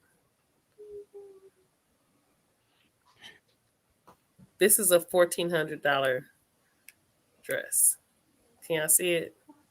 Yeah. And it's made for each other to recognize. Like, they ain't trying to impress like us regular folk with you don't even know it's a $1,400 sweater. You looking at the wouldn't even know. And also they don't want the poor people to rob them. So it's in their interest to not let the poor people know how expensive the clothes is. It's for other rich people. Like, other rich people know this shit. I was on the Upper East Side once, and I went into this store that had these really great looking sweaters in the window, and I was like, oh, this will look good for work. And I went into it, and I had no idea what this thing was. I was like in my late 20s or whatever, and I had my little job. I was like, let me treat myself to something I've never tried before. And I went in there, and to their credit, because I went in as a black man, and they didn't laugh me out or call the cops. They took me seriously. So I went in, and I was like, it had a really nice colored sweater. Like, this thing just had the same sweater in like 100 colors, but the sweater, you can just look at it and something was freakishly quality looking about it, like the way it was woven, like it just looked weird. Like you just looked at it and you can tell, like, okay, this is not like a Macy's sweater. So then I asked, and they're like, and the guy said, like, not patronizing in any way, it's very matter of fact. He's like, oh yeah, so that's about $500. That's about $500, and I didn't want to make a face. So you know, I have a poker face. So I was like, oh, 500, okay. And I stayed for 10 minutes because I just didn't want to give a satisfaction. You didn't want to just leave? Yeah. I don't want to be like, look at this black guy. He just came in and had to leave. Right. So I just went in there. I went to the fitting room, and they just entertained me and everything. Then I walked out and everything. But I know my face must have dropped. Like I tried to have a poker face, but there was no way. And that's the first time in my life I ever knew clothes could be that expensive. Look at this shit. This red basic polo. It's not Gucci. It's $2,500. Damn. Jay from Delamo said he got shirts just like that at JCPenney. Who keeps doing that? Stop it. Both of us are kicking the same thing at the same time. And, yo, you know what's crazy about those stores? Like, because I worked by those stores, I kept looking at them, but I never went in again. But I noticed they don't have to sell that much. Like, yo, those pieces are empty like 24, like 80% of the time, because they don't have to. Because once in a while, one rich person will come in and buy like 10 sweaters, and they'll make more than like the Jordan drop will make in a week. You know what I'm saying? Like the clothes are so expensive. Those, like, you go in there and the person that's starved for your commission, the person's like doing a crossword, they don't care. Like, they sell one sweater, their commission is like your paycheck. Right. Oh yeah. Those are the type of jobs that Kevin Samuels wanted. Yeah, you could get, yeah. Good old Kevin Samuels. Yeah, Kenny's not even joking. DJ Envy said that he used to see him outside those expensive stores. Oh yeah, I heard that story. Yeah, trying to get put on. Yeah. He was trying to do some type of like this. Yeah. This jacket right here is fucking. What did it say? It's not. It's almost $10,000. $9,995. Dude, can you imagine if you could bite of a hot dog and like some mustard falls on that? I would just jump in front of a car. Yeah. But the people who are buying that, they don't care. They'll probably never wear it again anyway. I got a little mustard on it. Okay. But that's what I'm just saying. Like, people just be on the internet talking, don't know what the fuck they be talking about. They don't know shit about money, getting money, having money. You're not going, like this idea you're going to save your way out of poverty. That's not going to happen. Nope. I've been trying to save my way out of poverty for a minute, and they haven't yet.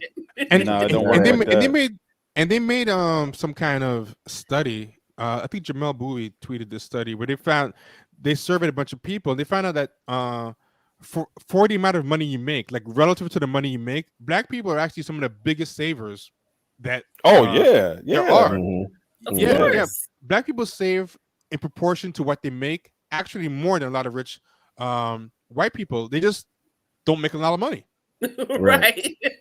that sounds about right. You know what's so funny is whenever I read these articles about this millennial who was able to like quit their job or retire or buy a house at 30 or some shit, and you read their story, and even if it's not like their parents gave them like $1 million out of college or some shit. Sometimes they'll tell you some stupid shit like, oh, I did all these things. I saved money. For example, I watched movies at home. I didn't go to the theater. I would buy the cheaper gas. I cooked at home all the time. I didn't eat I'm thinking to out. myself, you mean all the shit I've been doing my entire life? Yeah, the shit that we've been doing. Yeah, like it's always buried somewhere in the article. And my parents also gave me $500,000 seed money for a business. Right. Yeah. Hey, you guys remember that did you guys see that thing that went a little bit viral a couple of weeks ago or a month or so ago where the lady was trying to show people how to budget their money? Yep. And then when she looked at her check was like 10 grand. Oh yeah, I remember that. Budgeting 10 grand. Like, I closed that article so damn fast. I'm like, oh, what the fuck? Please.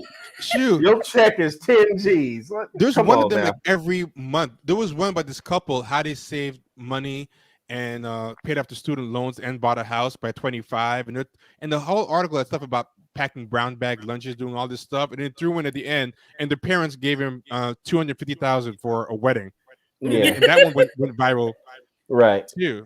And they just buried it. The kids they get all the student debt and they're all in debt and stuff, and that's like a test for their families. The families are gonna help them and bail them out, but they just want to see what they do. And if they see that Johnny is trying, Yeah. well you were trying for 3 years and you got a good job on Wall Street. Here, boom, $250,000. Part of me now thinks that some of those articles are trolling, like to get outraged, to go viral. Because some of them definitely are. Yeah, like I think they know people are gonna get outraged and share their article, and then they get clicks. Because I can't believe that tone deaf. They have to know. Yeah. This is the last thing I was going to show for the woke capitalism. We've been showing woke capitalism, and this is the one that we were talking about. It's 12 minutes. I've never made it to the end. I've sent this to like 10 people, and none of us have made it to the end. Like I don't tell them anything. I just send it, and then they always end up responding. I never made it to the end of this shit. Oh yeah, I sent it to you too, right? You never made it to the end. It's 12 minutes fucking long. I couldn't. Yeah, so I doubt we're gonna make it to the end. I know a lot of you are thinking 12 minutes. That isn't that long. When you watch this video, you will see why this 12 minutes might as well be fucking. This day and age, 12 minutes is long in a video. No, but this particular 12 minutes is like 3 hours.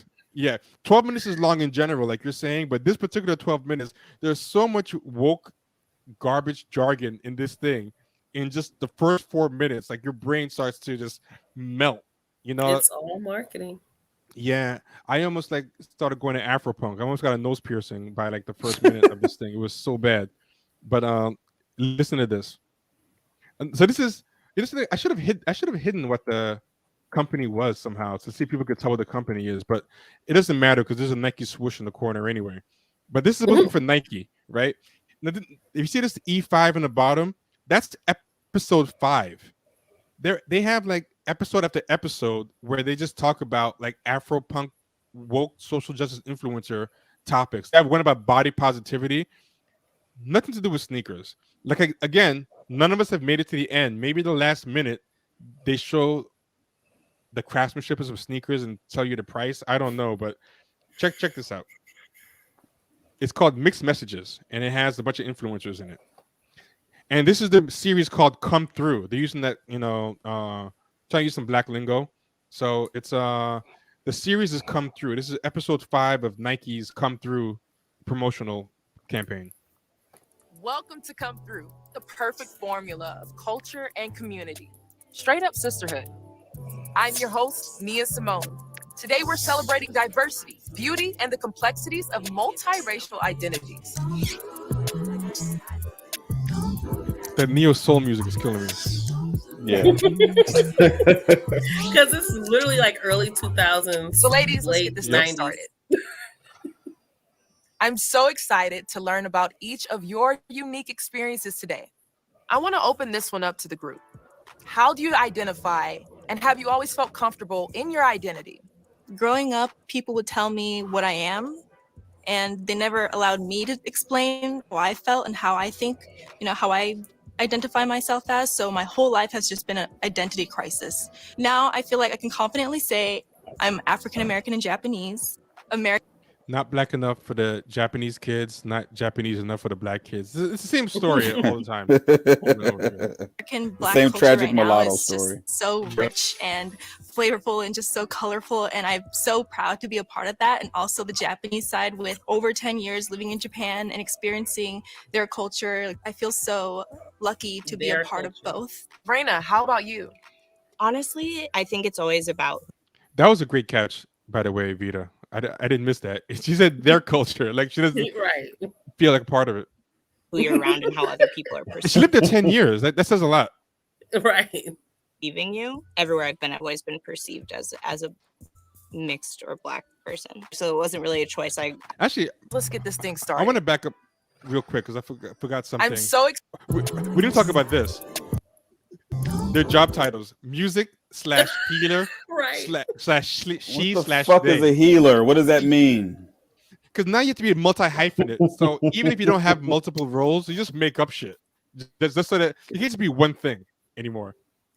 But what makes you a healer? Like, how do you designate yourself a I healer? send you nice memes in your DMs on Facebook, Well, Twitter, and they tell Instagram. you like fucking Inspirational quotes. But no, they give you the fucking your horoscope Oh, and astrology. astrology and all Yeah. that That's bullshit. another you're thing probably that's right. heavy right now. Yeah. Comedian Right slash now, writer. Mercury is going through retrograde. So once the retrograde is over, you'll start having good luck again. That kind of crap. Exactly. I'm assuming she's probably the most legitimate one because hers make the most sense. Comedian slash writer makes sense. Those are actually two different things. I don't know if her comedy and writing is just social media, but at least it's not as bad as healer. But there's some worse ones. And that's a real thing, yeah. TikTok star She needs to just artist. put needs $40. That's what she needs to put in her bio. Next to healer, need $40 because you know her ass is broke. That's what she needs. But you know the funny thing about this, because I know people that work for Nike. That Nike ain't pay these people shit for this. I can tell you that right now. Just the exposure. Yeah, they ain't giving them shit. Nike cheap as fuck. No. It says TikTok star, artist, and content creator. So she Because probably got a allegedly little those are all money. different. And what exactly Yeah, is those her are- art? Yeah, those are all the same thing. Like an artist. Okay, what does that mean? What's the difference between an artist and a content creator? Right. Let's And, just and is your or are you a TikTok quote unquote star because of your art and the content that you create on your TikTok? So that would be the same thing. These Yeah, are it's different things.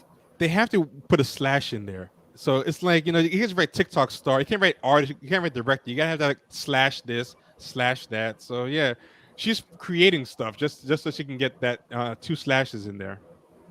Mm-hmm. So, ladies, let's get this thing started. Yeah. So I'm gonna jump back to where we were. I just wanted to Japanese. I just wanted to show that those titles. A lot of these people are gonna be seeing it in order to like. Prove So this is where we left off. Absolutely. Humi, what about you? Growing up, based on the people I was hanging out with, I felt myself trying to become one aspect of my identity more.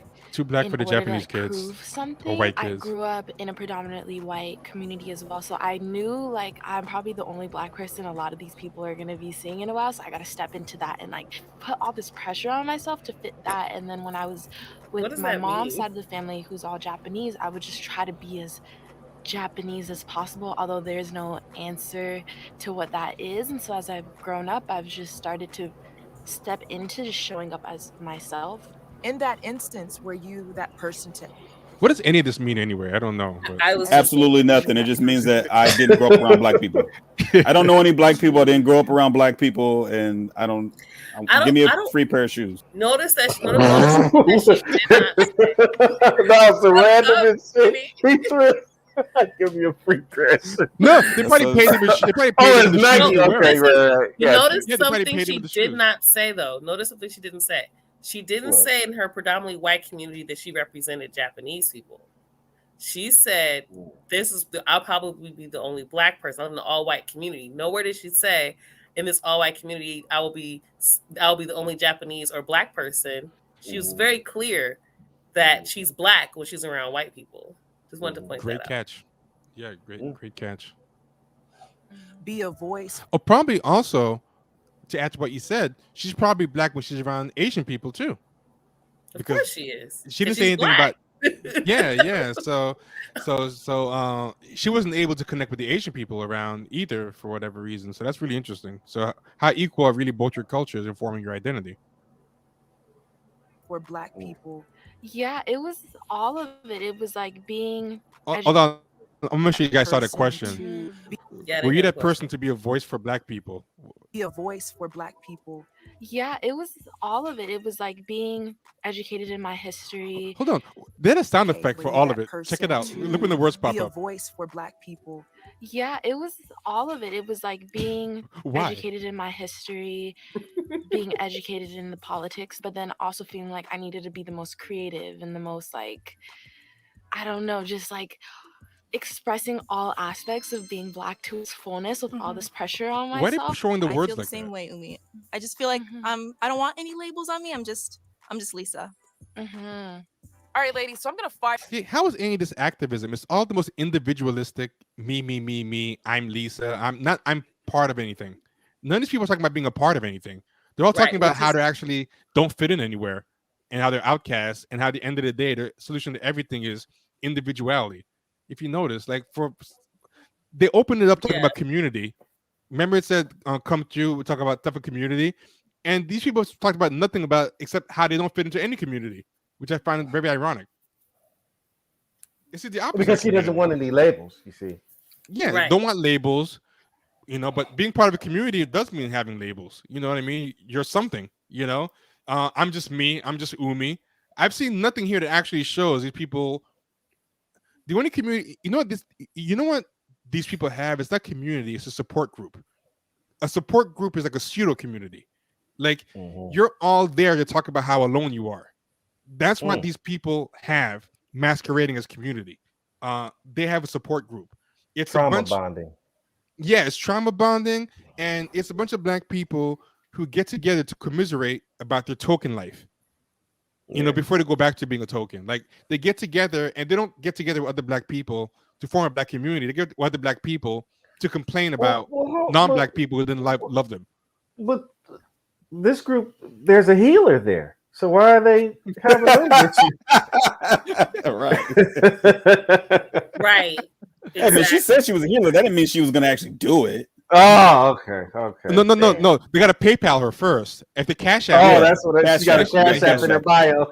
Yeah, exactly. There's a Cash App in her bio. And like there's a bunch of Nikes in the corner, so they hope that you notice them in the shoes. That's the most they can do to sell the shoes, is just kind of product place them. They're doing product placement in their own ads. That's so fucking bizarre.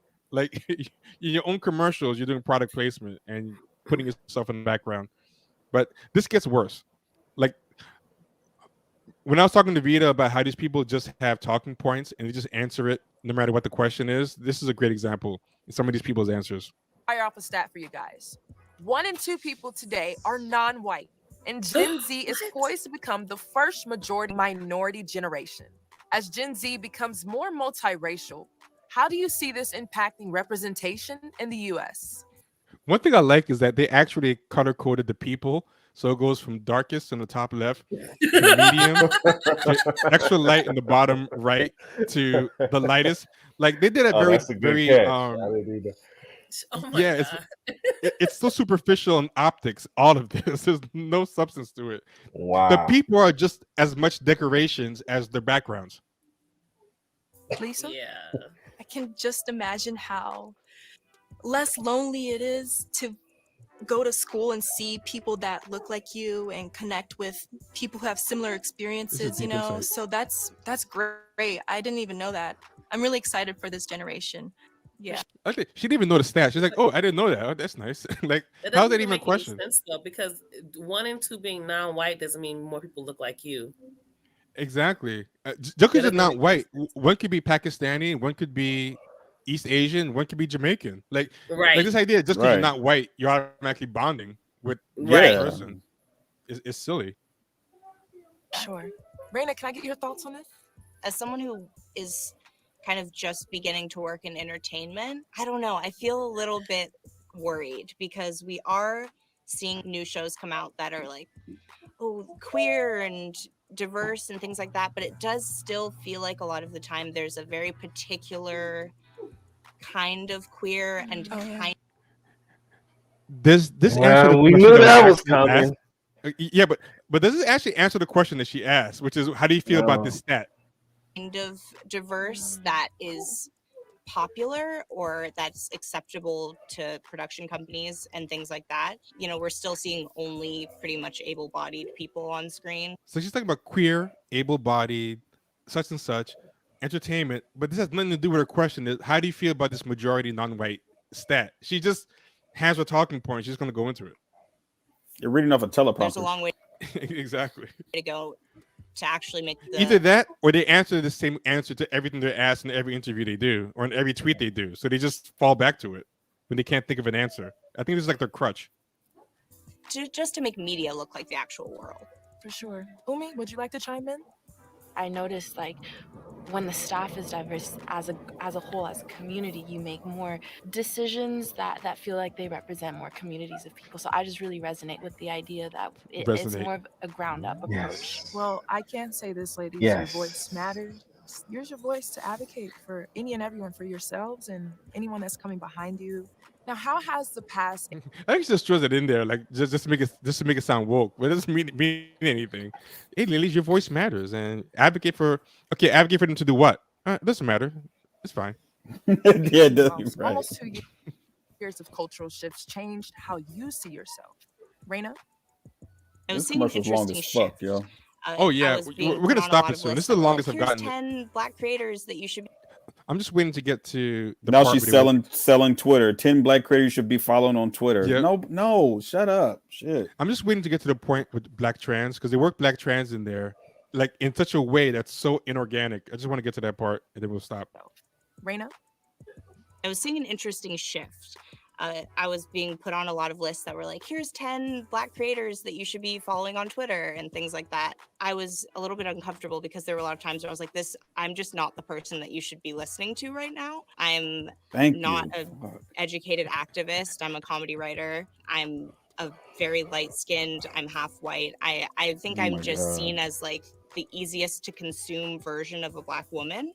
All right, bro, I'm done. I'm out. Time, the people who we need to be listening to were darker skinned. It's gonna be like 30 seconds. Trans women, Yeah, who were really leading the movement, and so. What's there to do with Black trans? What is she working Black trans women? Nike won't sell a shoe with this bullshit. Nope.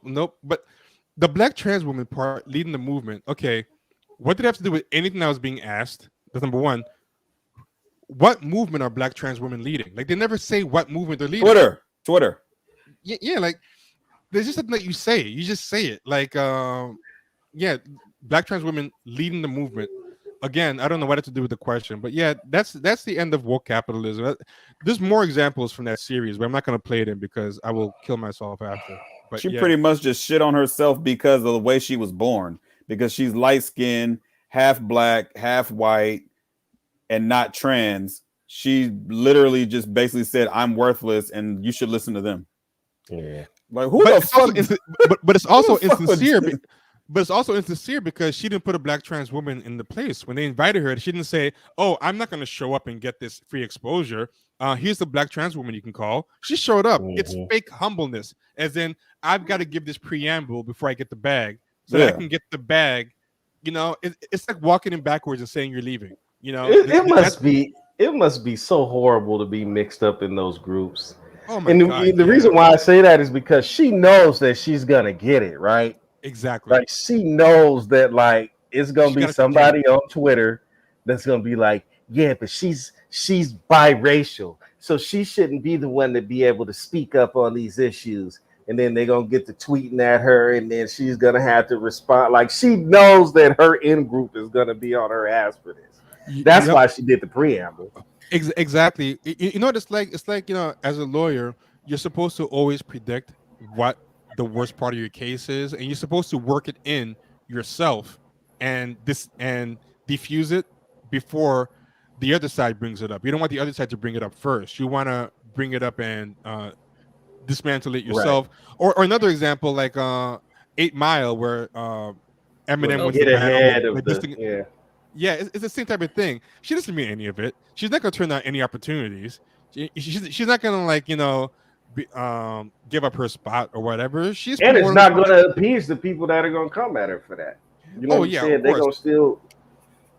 So you're right. Like, you're right. That's the most important part. It's not going to please the people who want to come at her anyway. But at least she can say that she did it and she has some plausible deniability. Yeah, but that's basically it. Nike is like Ken said, they're not going to sell any sneakers. I'm really curious what they get out of this.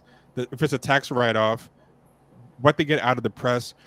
I think maybe these companies are making enough money that, you know, they can just do this. It's expendable money. I mean, Nike doesn't even use Whiten and Kennedy anymore for marketing. They just throw shit on social media. Like that video right there is going to get buried. I mean, by the time the NBA playoffs start, nobody's going to give a fuck about that video.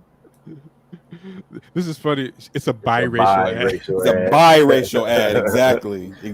Yeah. So Nike is trying to capitalize on getting those people that are like them, who, you know what I'm saying? But you know Like, what? and this is how scandalous Nike is. This is what Nike will do, and I know this for a fact. What Nike will do is find a way to get people like them some exclusive shit. You know what I'm saying? Like, it's just a big game they play. Oh But yeah, at they the end of the probably have day, a project that Nike's going to sponsor. Yeah, They have yeah. an event they need them to sponsor. they'll have the Travis Scott shoes there, the Virgil Abloh off-white shoes there, so that'll make them feel like they're swagged out now all of a sudden, or whatever the fuck the kids say these days. And that'll be the end of that. Hey, I have you an know idea. what? But you Go know ahead. what irritates me the most about that video, and is that it's not like they even extend a real conversation. They don't introduce any new talking points. They literally always say the exact same thing. It's never ever some new shit I never thought about. Like, damn, I didn't even know that. I didn't even think of it that way. I don't learn about their real experiences. I learn the same talking points. You learn the Because same talking points. Because when they get people who identify as biracial or mixed or whatever, they get the same kind of people. Yeah. You know what I mean? And these people live in an echo chamber. This is what me and T have been saying for a long time. To get these same people to make Netflix movies, they get the same people to do all these campaigns. It's the same people over and over, and that's the reason why it's going to die. Well, it's already dying.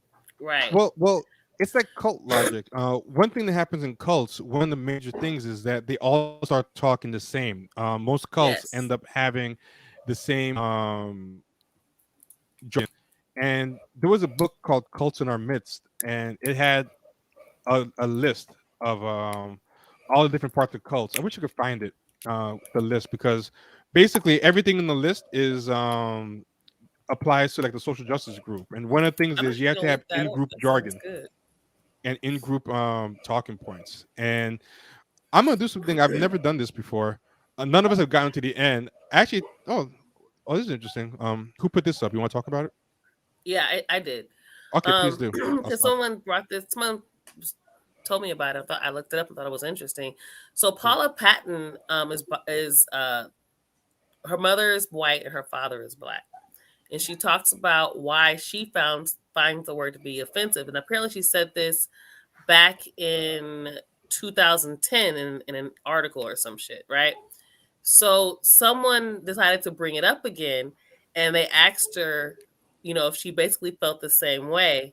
And when asked, and right here it says, when asked how she felt about the statement nearly a decade later, the Warcraft star said, "I feel the exact same way," which is she feels like it's offensive because it's a way for people to separate themselves from African Americans, a way of saying I'm better than that.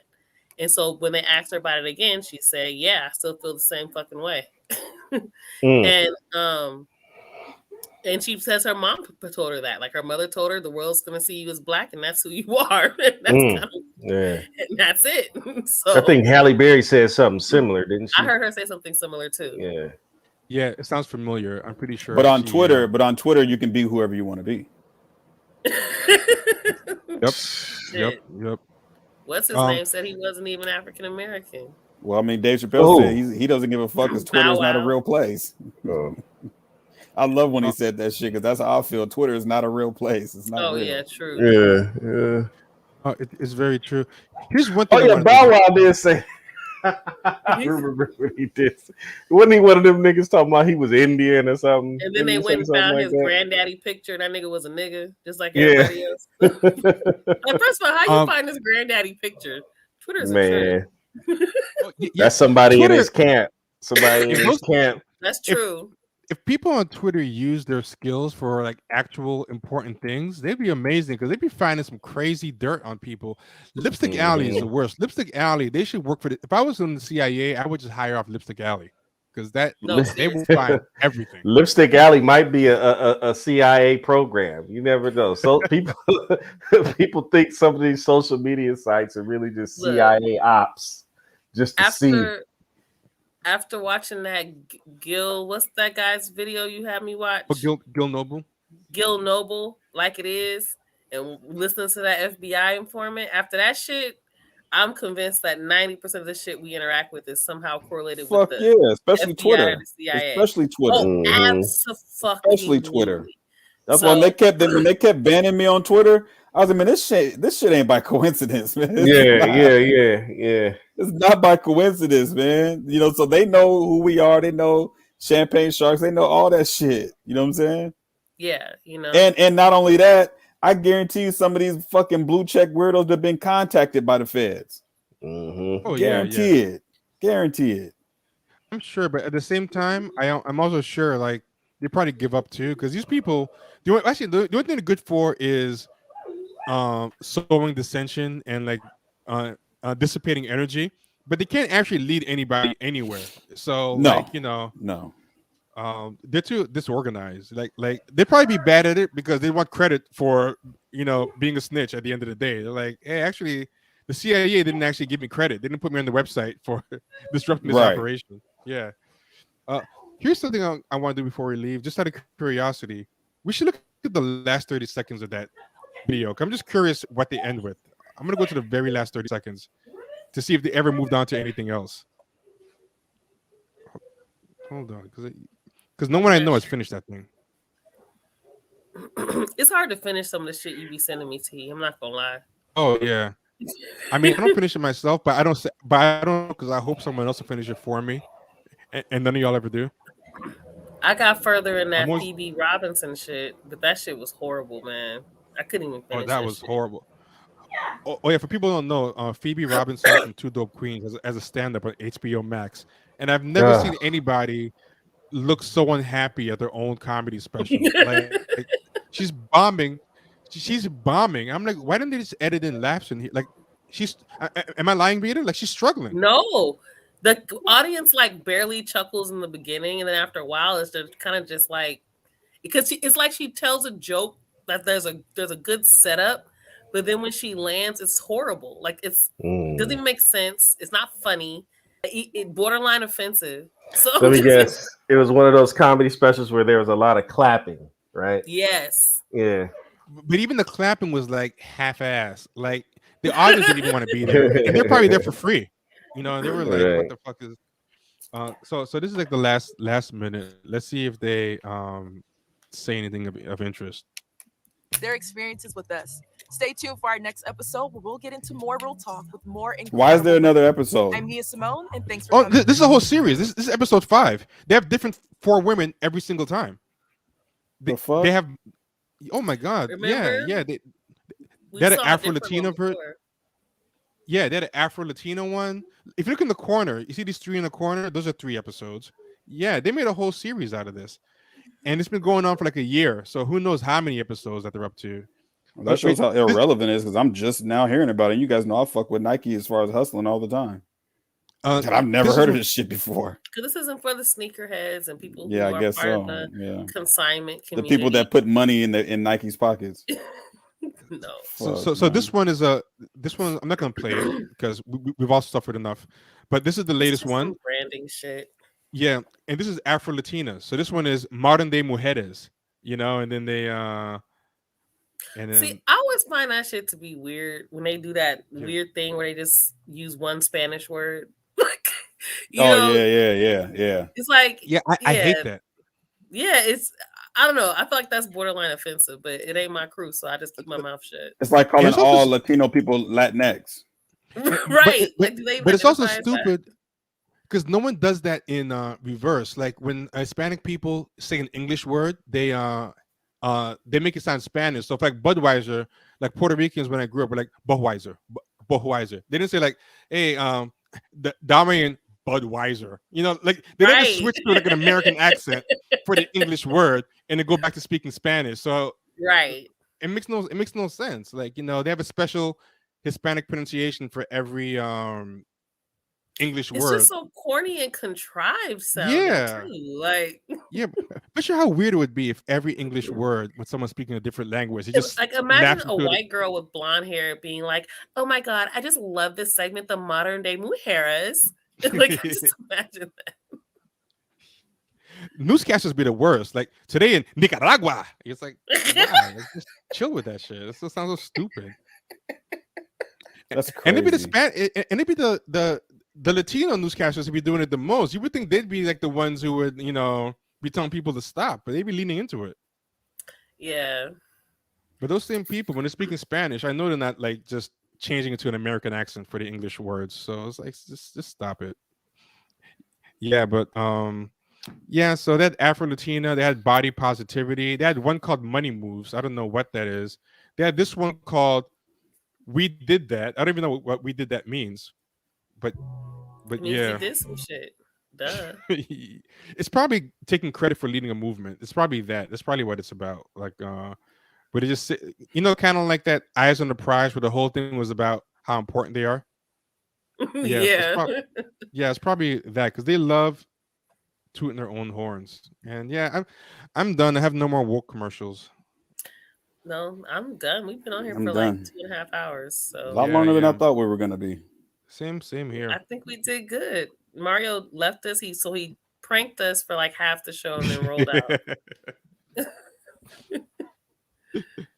Yeah. All right. Thanks, guys. Yeah, I don't think it was gonna be this long either. I was like in bed falling asleep when these guys called me, and I found the second. I told Vito, like, no, T's sleeping. He's sleep.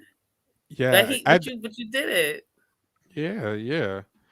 Well, I'm glad. I did miss doing the stream, and I'm glad we got to talk to the listeners and to the Champagne Sharks people. So we got to do the phone. The phone. What's up with the phone? Yes. I got it set up. But this is how it's gonna be.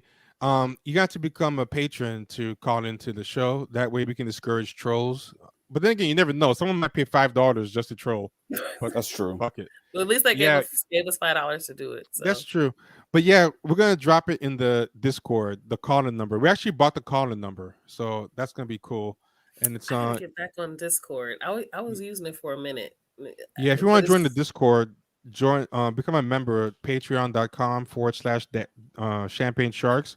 And if you're a Discord user, it will automatically enter you into our Discord, and you could talk shit with us in there. So what does HK mean? Is that like it's from Hong Kong or something? Yeah. Thank you so much. Thank Charles is in Hong Kong, I believe. Yeah, much appreciated. Yeah, I remember someone dropped some like Japanese yen in here. I got excited. I'm like, oh shit, someone just is balling out. It was like 50 cents. I still appreciated it. Don't get me wrong. But that excitement when I first saw it, I think you were in the chat with me when we saw it, right? Oh yeah, I was there. Like 4 figures. I'm like, whoa. I was like, what the fuck? I was like, let me text T on the slide, like, hey bro, we about to get rid of Champagne Sharks and do something different. Yeah. No. Time to quit this day. Time to quit this day job. It's gonna be up right. I was like, man, fuck them kids, man. We doing something different. Yeah. I'm gonna start streaming all day if this is the case. Right. I converted it. It was like yen. That was funny. Yeah, good talking to y'all, man. It's been one of the reasons why I haven't been on so much is because like in the mornings, like I've been like working out, so I'm having trouble like staying up. But then what happens is I'll wake up in the middle of the night, like at 2 or 3 in the morning, and be wide awake. Like the working out's got my sleeping all weird. So that's why I be texting like Kenny like at 2 a.m. my time sometimes. Oh yeah. So I'll just wake up. And that's only midnight West Coast time, so I'm usually up trolling around doing something. Yeah, but thanks everybody. In the group chat sending us having whole ass conversations. We ain't even awake yet. I got a girlfriend, so I'll be texting her all the time now. So. Oh, nice. Oh, he got He got a girlfriend now. Make sure everybody knows, ladies, hands off. Yeah, kind of off the market now. I'm off the market. Yeah, I won't be back on Twitter doing my used to be bullshit. So. Oh man, I have so many questions because I only just found out about Kenny's girlfriend tonight. But that's a whole. We'll be here another hour if we talk about that. So it's gonna be a whole different situation. When I tell you the story, you're gonna be dying. It's ridiculous. Yeah. The one thing I want to say is I want to know what you talked to her about. That's all I'm gonna say because the age, like. I just gotta know what you talked to her about. Right. I gotta know what you talked to her about. I don't know because I won't be able to have a conversation. Oh shit! Yeah. I want to know too. Honestly. Yeah. She's 25. Yeah. It ain't like she's 16. Like, that's or you guys trying to call me an old motherfucker? Let Twitter know. Are you trying to call me an old motherfucker because I'm 40 and she's 25? What are you gonna Kenny's say? a group. Old. Like No, no. I feel like this. I honestly, and I'm not even 40 yet, but I honestly couldn't see myself even entertaining someone under 30 because my brain goes because you ever like I want to assume she's very mature for her age. I'm just going to assume that because you're a very mature, smart, intelligent man. I'm going to assume she's not up on social media all day either. No. And that's another good that's point. the difference. That's another the difference. Good point. That makes If a big difference. On the internet, a 5-year age difference might as well be 2 generations because people think. But you're right. If you're in the real world, 25 is not that big a difference because she's probably more mature. When I was 23. I was dating 40-year-olds for sure. I was. See? And I would also say at 23, I couldn't even imagine why a 40-year-old guy was talking to me. I was fucking 23. Because you're 23. Duh, that's the whole point. But I mean, like, I didn't know shit. I was just talking all of this naivety, like I know some shit. Yeah, I don't think people date 23-year-olds because of what they know. Divorced twice, and I'm talking like I know some shit. Like. Well, I ain't never been divorced. I ain't never been married either, so I don't have that problem. But no, she's not on social media, so I mean, the stuff that we be talking about, she has no idea what the fuck we're talking about. See, that's good because I think the generation gap online is stronger than in the real world. So yeah. A 25-year-old who's on Twitter all the time. 40-year-olds talk like they 25-year-olds. So exactly. That's true. Exactly. And she's well accomplished. She's an accountant, so she got some shit going on. Oh, she ain't no broke bum. So everybody ain't protesting for a paycheck and putting her cash app in the fucking profile and shit. She's not trying to tweet to get free shoes from Nike. She's not doing right. To get on the come through. Everyone who can't donate or become a patron, like, comment, share, subscribe. You can always help any way you can. So we should have as many likes as we have people watching. And with that, everybody have a good night. It's like midnight here, so I'm ready to go to bed. It is. I'm about to go to Wingstop. Oh, nice. Ooh, nice. That sounds good. I think I want some tacos. For real. Yeah, I got my plate of food right here, so I'm gonna chow down and go to sleep. Well, enjoy that, T. All right, man. Peace. You guys be good. All right, y'all be good.